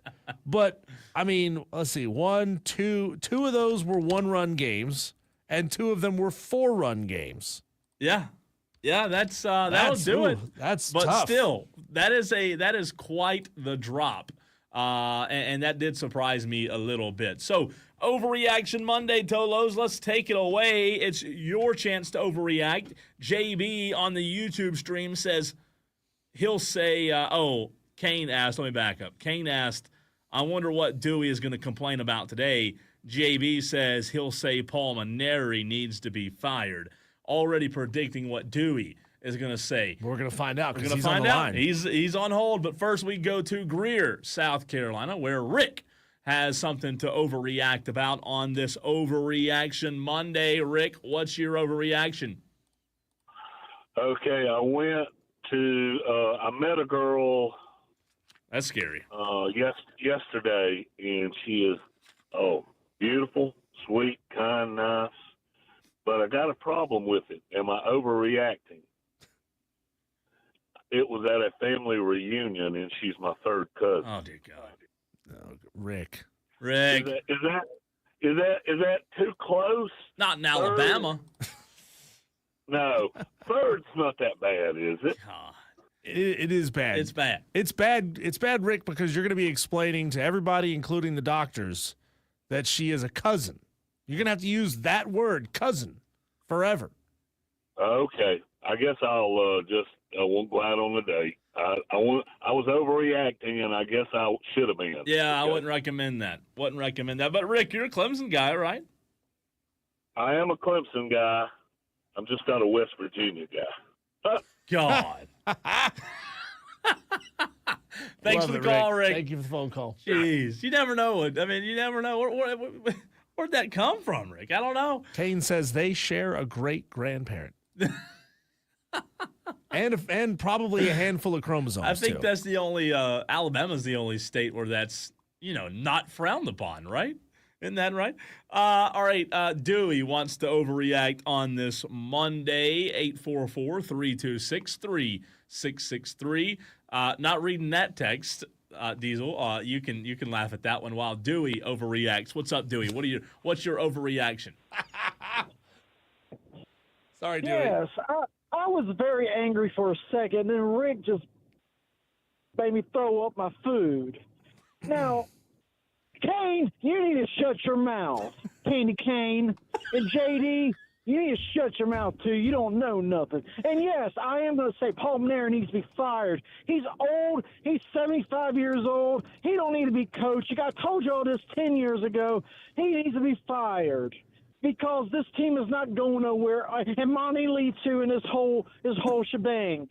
They didn't play good this weekend. They got showed up, and they didn't coach. They thought their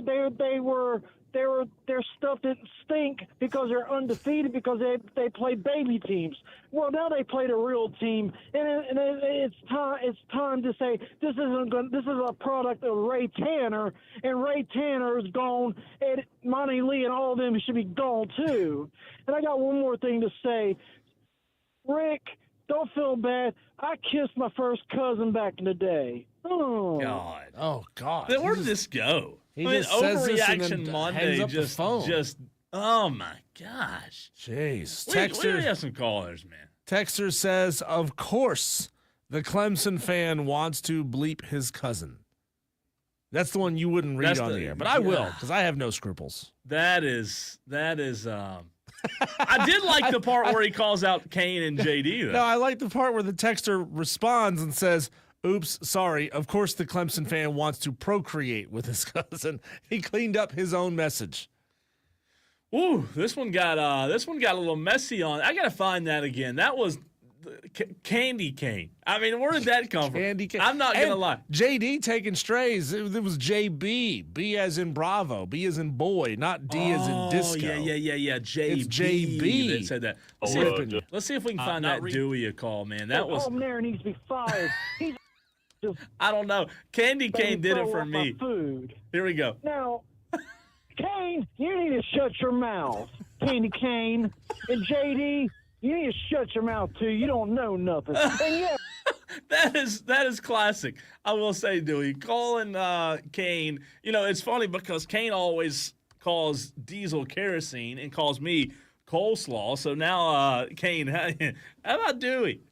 I'm with you, Scott. I don't know what just happened. Yeah, I really Scott, don't know. Scott on the stream says, what the heck kind of phone call was that? Bunch of gravy sweating cousin kissers out there. Things just kind of took a weird start here in this overreaction. I mean, it's overreaction Monday, and we're starting off with that. Tolo Steve says Dewey sounds like he's the offspring of a couple cousins that should have been doing something they weren't doing. God. Is he wrong? Shouldn't have. Okay. Michael says Jesus, Joseph, and Mary. Kane, you need to shut your mouth. That's a new soundbite right there, Kane. That is a new soundbite. How about the Candy Cane? Candy Cane. Candy Cane. Candy cane. Oh, that's classic. That is classic. Let's go to Alan, who wants to overreact. Alan, what's up, man? Well, first I want to say I worked too What's your late. name? I missed some good stuff, it sounds like. But my overreaction is, from a Clemson's perspective of this series, is that based on history, Carolina will win the College World Series this year because when we do well against them, they do well in the end. Alan, it's funny you brought that up real quick. Hang on, don't go anywhere. We were in the press room last night, and Chase Justice of WYFF4 asked me that. They were talking about it, and he said he was asking about the postseason history between Clemson and South Carolina. And I think I inaccurately said 2010 because I don't think that's right. But to your point, Alan, there was a year around that time where Clemson swept South Carolina in the regular season, but South Carolina knocked them out in, I believe, the Super Regional. I don't think it was 2010, but it was close to that time. I believe it was, and I may be thinking of another one in 2006. Okay. Yeah. They beat us in the College World Series when we swept them. We had them in the losers bracket, and they came back, beat us too, and then they won it all. Yeah. I think that's right. I may be 3 or 4 years off on that, but I knew it was some. 2010 was the first year they ever played at Floor Field. So you're right. It was a few years before that. Thanks for taking my call. Yeah, man. Appreciate it. Thanks, Alan. My years run together. I can't get them all straight. But he's right. He's right. We were talking about that last night. Just because you swept during the regular season doesn't mean you're going to finish the season that way. You know, it's a long season. Kane is up next on the phone lines. He wants to overreact or probably go at Dewey, I would assume, right? 844-FAN phone. Alan's the only one that's actually had a sports-related phone call. But, Kane, you're up. What's up, man? Hey, no, I have a sports-related comment. I'll save that for later. Dewey, my name is not Candy Cane. It is Big Daddy Cane to you.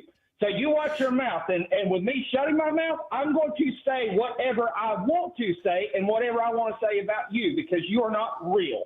Candy cane. And I do agree. I agree. They need to fire Paul Maneri, whatever his name is. They need to fire him. They need to fire the AD. They need to fire the council or the board of directors, whoever it is.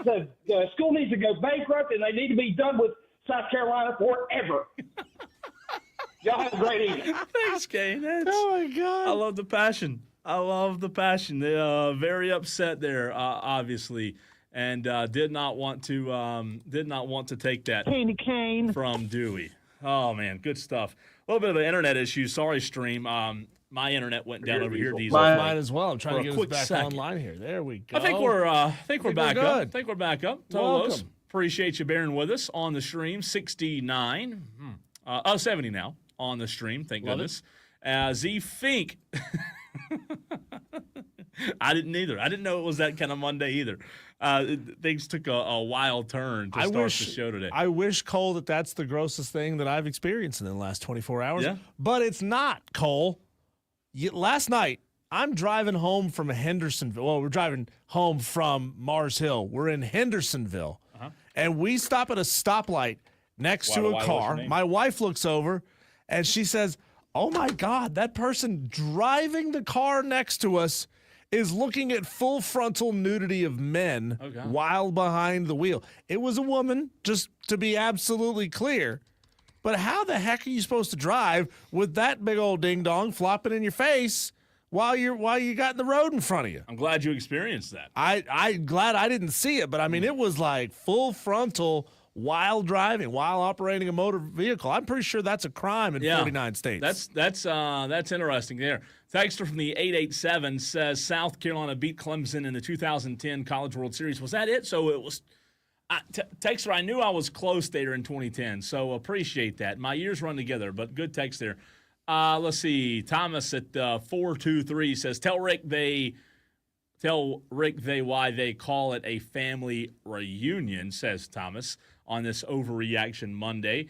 Harold from Greenville. We hadn't heard from Harold in a few weeks. Wants to overreact on this Monday. Good to hear from you, Harold.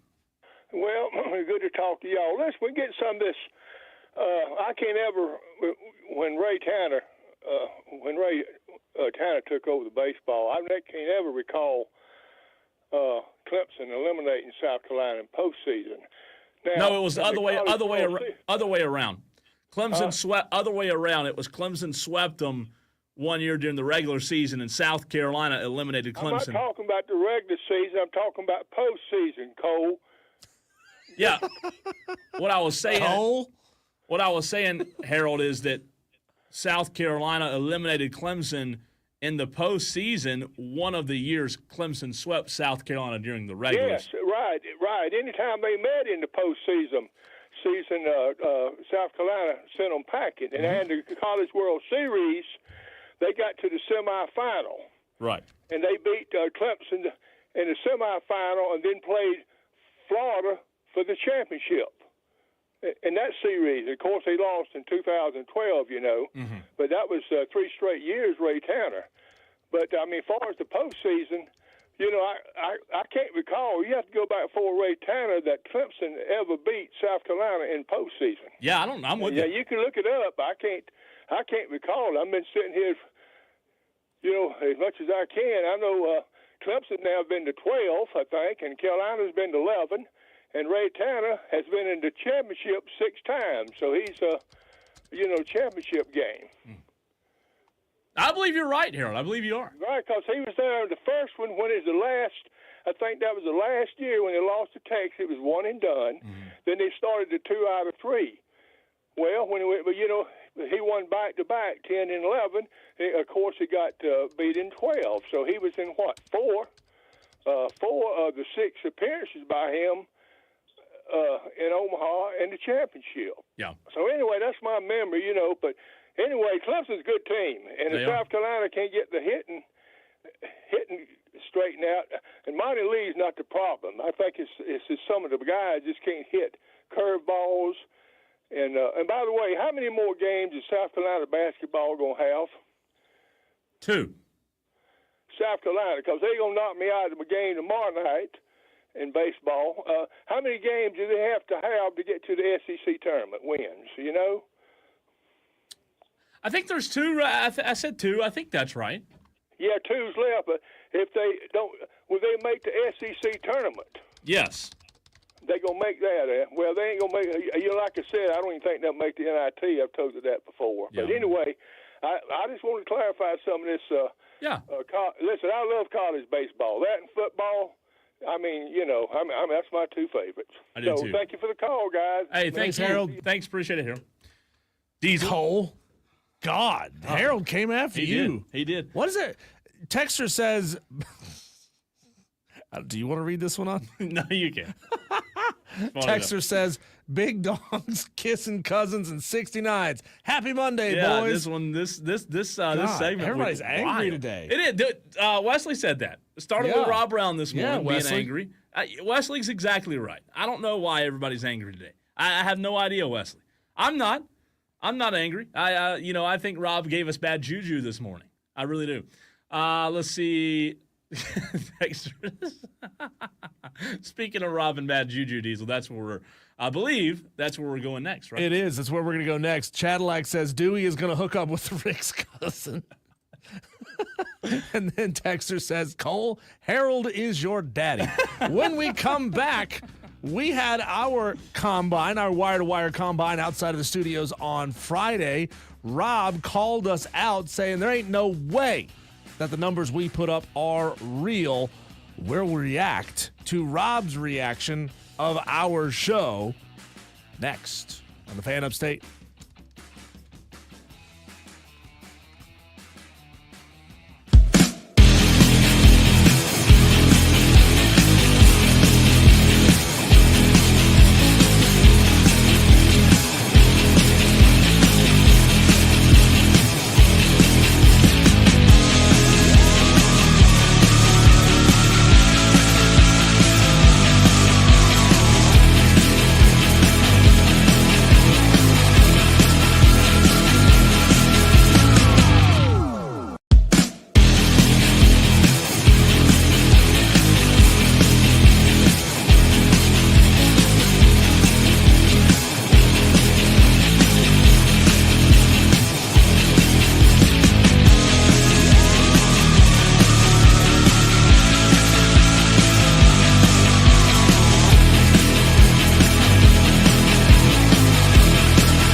Cole, I don't think a lot of our audience got a good night's sleep last night. They're all chippy. They are. In each other's faces. Cole. And they're calling up to let you hear about it on Overreaction Kane, Monday. Kane. We got one more, a holdover. Tom waited until after Overreaction Monday Somerville to time, call yeah. in. Yeah, they're 30 minutes behind over there. Tom, what was it that you said on our show on Friday that the South Carolina Gamecocks would sweep Clemson in baseball this weekend? I assume you were calling in for your mea culpa. I don't know what that is, Diesel, Apology. but I don't know what in the heck I watched this weekend, but that is not South Carolina baseball. Cole, I don't have a calculator, but tell me this.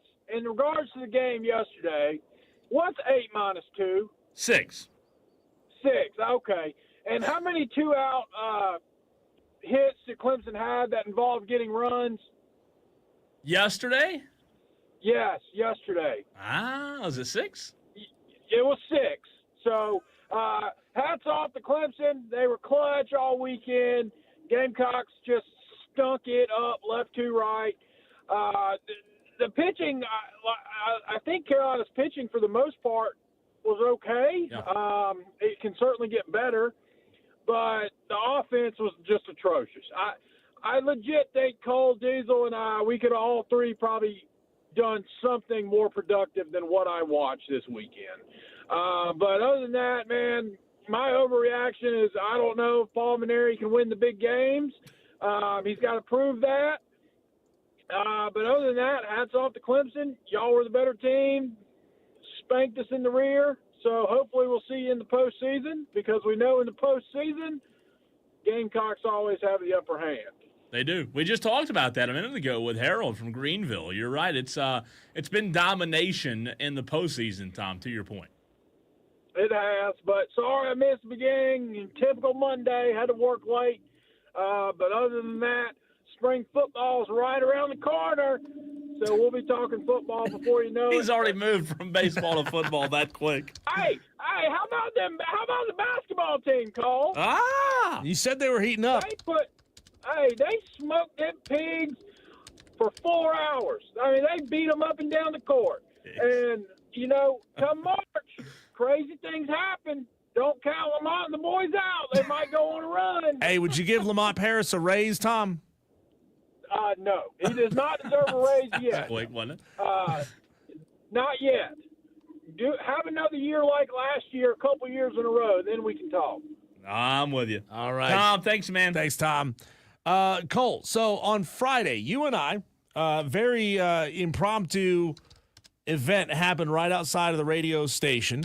We, in honor of the NFL Draft Combine, we had to get our numbers on the board, too, just in case, the Carolina Panthers needed an aging guy who might be a tackling dummy and needed like a pinball type of running back. We wanted to have our times on the board so that if somebody came calling, we could provide that. Yeah. And apparently it got under the fingernails of Rob Brown this morning on the Rob Brown Show. We ran our times. We absolutely smoked it. We had an impartial judge out there running the timer, and we had a witness. We did. In the form of Jersey Joe, who was in the parking lot, pulls in just in time to see these runs happen. And then Rob calls it out. He says it stinks. It's not real. I'm not buying any of it. Here's Rob Brown this morning on his show. I think. Yes, it is. It is. Here's Rob.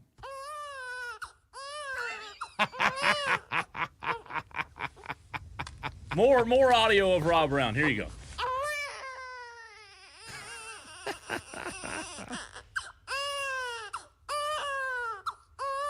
Is that what you were looking for, Diesel? Is that the audio? That's it. That sounds exactly like Rob. Is that on not? his Is show that not this what you were morning. looking for this morning? No, honesty.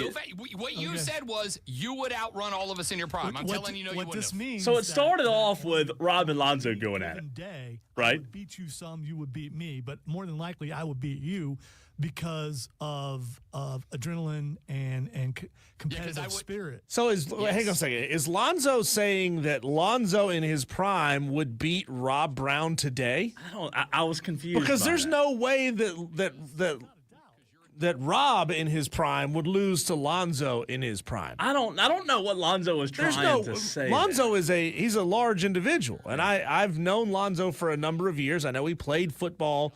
He played college ball, didn't he? I believe. I don't know about that now. I think Lonzo played a little small college ball. You might be going too far. Well, okay. Regardless, Lonzo is, and I'm guessing here, in his prime, he's probably like 6'6", 280, 90, 300 pounds. Lonzo's a big dude, right? He would have been a formidable football player, if I can spit the words out.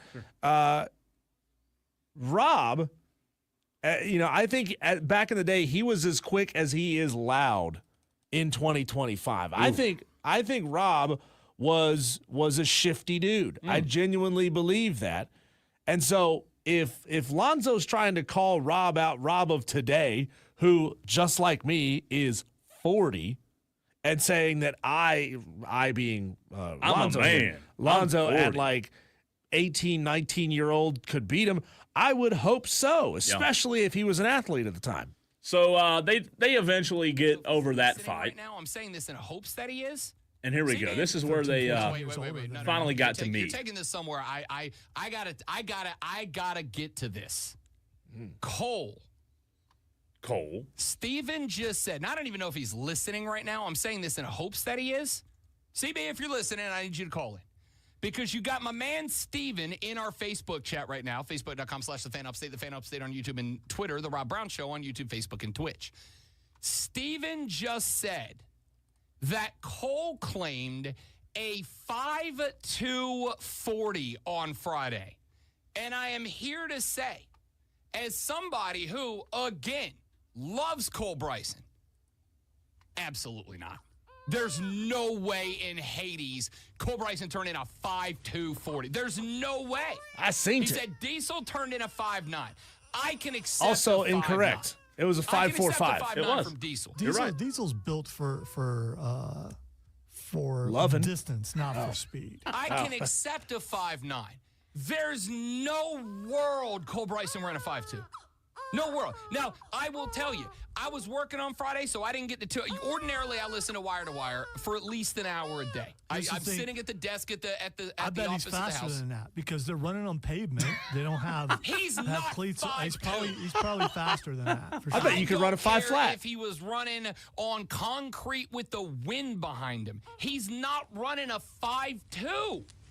There were active linebackers in the NFL draft combine who didn't run a 5'2". Do you think he was wearing an Arizona Cardinal jersey when he was running? I don't care what he was wearing, how he was dressed, what the environment was.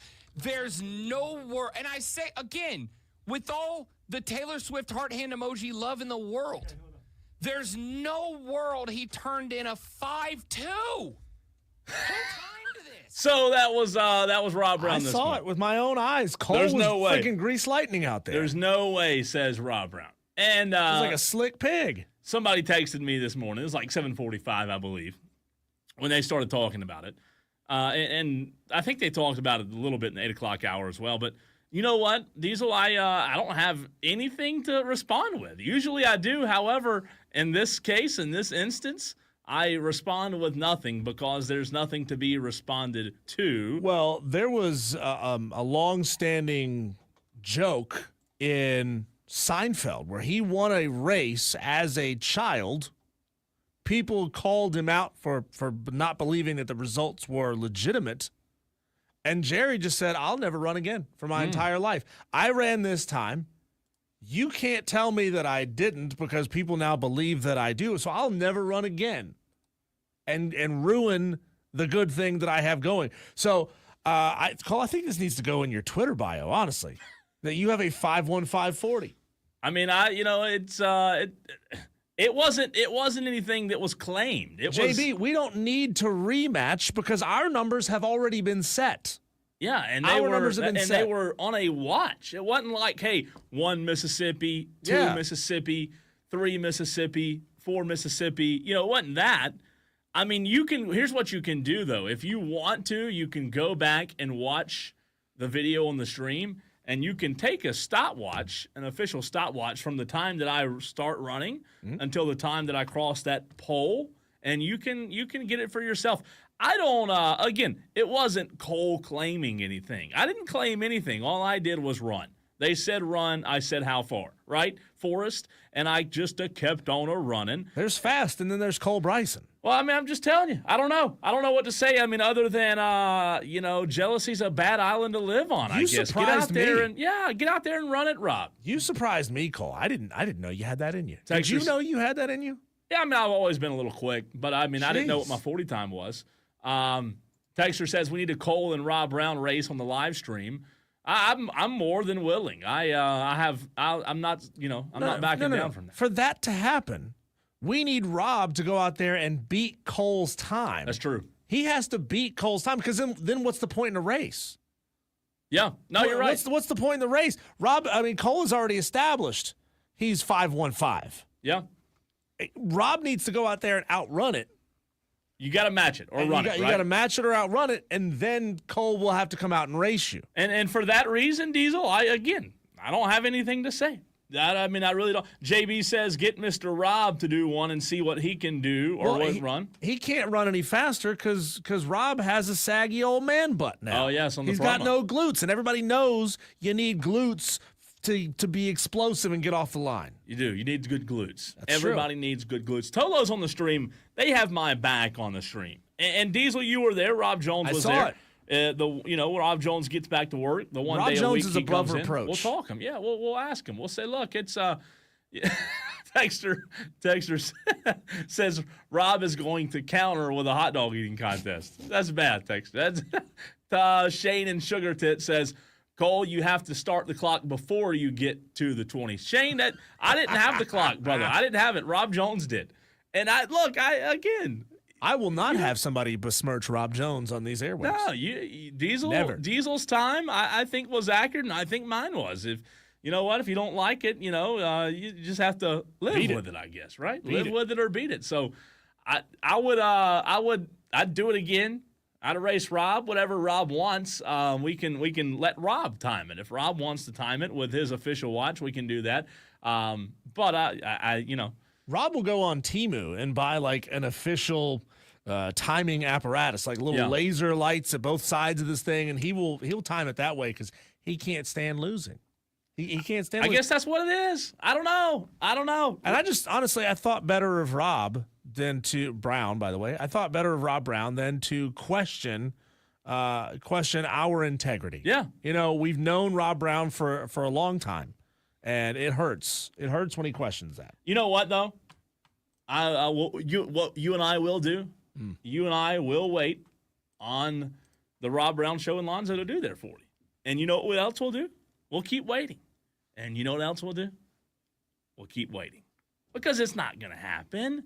Yeah. They're not going to do a 40. They will not do a 40. I think Rob will time himself off camera to see if he's anywhere close. Oh, before he gets on camera and does it. So if you go to Rob's house, you're going to see him running down the road. Yeah, he's gonna build a track in his backyard, and he's gonna set up his timers, and he's gonna time himself, and he's got to get to a 5:2:40, and then he'll say, "Okay, Cole, we can go head to head on this."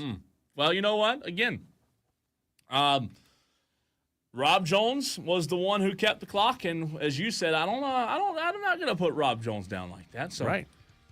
The 40 floor is yours, Rob and Lonzo. How about that?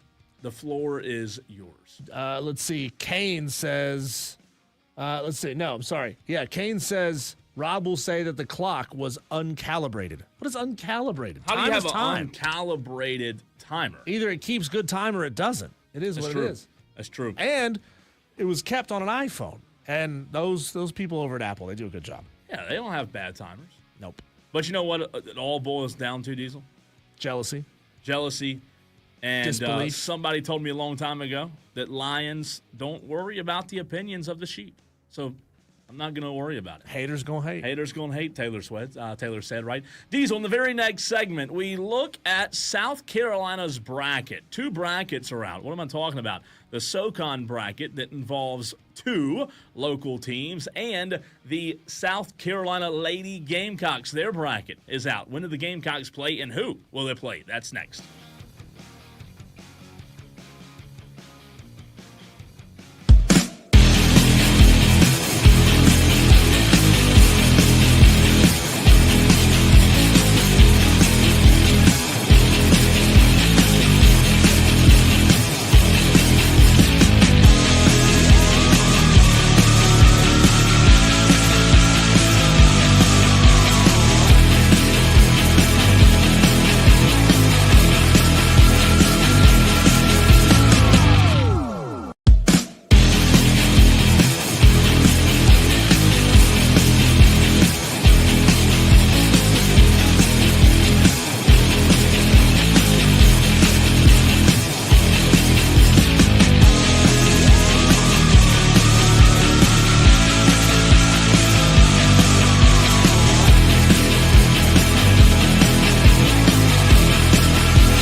So a couple of brackets, Diesel, have already been announced when it comes to college basketball's conference championships. The SoCon getting going this weekend, and the SEC women's tournament that happens right here in Greenville. How about that?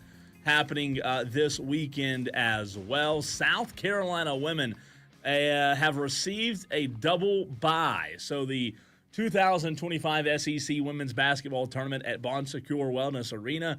Diesel, the Gamecocks are in the upper portion of the bracket. Game 1, 11 a.m. Wednesday, March 5th, will be A&M versus Tennessee. The winner of that will play Vanderbilt on Thursday at 11. The winner of that game will play South Carolina on Friday at noon right here in Greenville. So the Gamecocks, Diesel, with a nice advantage, a little bit of time off, right, to do some scouting, work on themselves, and then all they have to do is win 1, 2, 3, or 2 games, and they're in the championship. How about that? Yeah, I mean, it's I kind of get a sense of the rest versus rust argument when it comes to Dawn Staley's basketball team. I mean, we've seen a lot of teams in the past struggle with having a few days off, a few extra days off, and now when it comes to a tournament like this, they're so condensed that having to play back to back to back and then go face a South Carolina team puts you at an extreme disadvantage. So while it may hurt this the South Carolina team to have a few days off, may get a little bit rusty, the other team is just going to be so exhausted that they're not going to have any legs left. Going to have to run into hopefully a buzzsaw. Hopefully the Gamecocks can get it done. And as we mentioned earlier in the show, we will be joined by Dawn Staley on this program, on this show Wednesday in the 5 o'clock hour at 5 o'clock. So Tolos, Gamecock fans out there, make sure you set your reminder that you are listening to us. You turn it on and leave it on. That way you always are. But Dawn Staley will join us on Wednesday at 5 o'clock as they will be on the bus ride over to Greenville from Columbia. Diesel, that 12 o'clock game, if they win that, they'll play on Saturday at 4:30. And then the championship game is Sunday at 3 p.m. I hope they can make it to the championship. That'd be a lot of fun, especially, who's in the lower part of the bracket, don't you? LSU. I love it. Another LSU, little South Dawn Carolina. Staley, Kim Mulkey head-to-head. Yeah, but it'll probably, if South Carolina gets there, it might be Texas because Texas and LSU are both on double byes as well in the lower part of the bracket. So we could see South Carolina, Texas. We could see South Carolina, LSU. Again, the first game Friday at noon. I'll be there for that one. South Carolina will play either Vandy, Tennessee, or A&M at noon on Friday right here in Greenville. Diesel in the SoCon. The regular season is complete for the SoCon and their championship. Their SoCon bracket starts this weekend as well. The Furman Paladins are playing the Samford Bulldogs Saturday, 8:30 p.m. A really good Samford team, by the way, that I've seen once this year over in Spartanburg when they came to Walford. Not an easy draw whatsoever for the Furman Paladins. No, it's not. They kind of got the buzzsaw, but that's what happens when you kind of struggle through the middle part of your schedule, the way that the Furman Paladins did. Now, Furman did handle Samford a couple weeks back. They beat them twice. Yeah, they beat them 80-72 on the road back on February 19th. Okay. And then if you go back to, let me see if I can find the other time that they played. I think they won that one, too. They play them twice? Are you sure? They did. They won 72-70 here in Greenville at Bon Secours Wellness Arena back on January 29th. So how about that? Look, that old adage, it's hard to beat a team 3 times in a season. Well, Furman's going to have to do exactly that. That's tough, man. That is tough. You're right.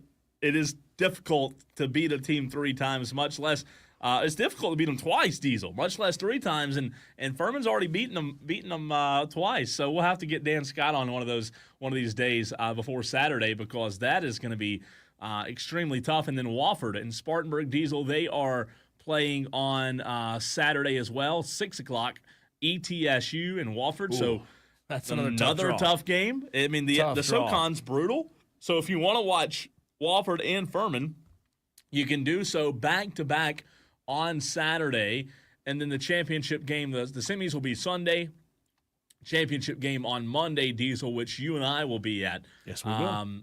That is Monday, March 10th. Championship game. The game's at 7. You and I will be there on air from 3 to 7. And the game that night is broadcasted on ESPN. Oh, is it? And the fan upstate. You'll be listening to the play. You'll want to listen for the play-by-play. Turn off the audio. Turn off the audio. Turn on Dan Scott because he is just phenomenal. If they're in it, if Furman's in the championship, they will be. Hopefully. I'm gonna call it right now. I like it. I like it a lot. This Furman team, when they get hot, they can play with anybody. They can beat anybody. The winner of that game, by the way, plays Chattanooga. So it's tough. God. I mean, it's right out of the gate. It's gauntlet. In order for Furman Diesel to get to the championship game, they'll have to beat they'll have to beat Samford and Chattanooga, and then if they get to the championship game, they'll either play UNCG, ETSU, or Wofford, or VMI in the Citadel. If you think one of those are going to run. And the tough thing about facing Chattanooga, not only are they very, very good, but they also beat you by 13 on the road at their house a couple of weeks back. And actually, they've lost both of those games to Chattanooga over the course of this season. So it's going to be a tough draw for Furman. Let's see if they can pull that one out. I can't wait, though. I can't wait. I'm excited. On the other side of the break, Cole, we jump back into a conversation we had earlier in the show. Rivalry weekend, Clemson sweeps South Carolina. Does that say more about Clemson, or does it say more about South Carolina, the Gamecocks? That conversation coming your way on the other side of the break. 97.7 FM in Greenville, 97.1 FM in Spartanburg, and everywhere you are on the free Odyssey app.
did not go in the way of the South Carolina Gamecocks, as Tom in Somerville predicted on Friday. Clemson getting the sweep over their bitter rival in 3 games, 3 wins. Clemson really humming right now on the diamond. Welcome into Wire to Wire. He's Diesel. I'm Cole Bryson, and this is the Fan Upstate. That's where we start this very segment, Diesel, a series that was close for several innings of every single game until the very end. Friday night, Saturday, you and I were there Saturday, and then close again on Sunday until the very end when Clemson busted it open. Your reaction, I called for a 3-game sweep, but your reaction as well as the reaction of the Tolos at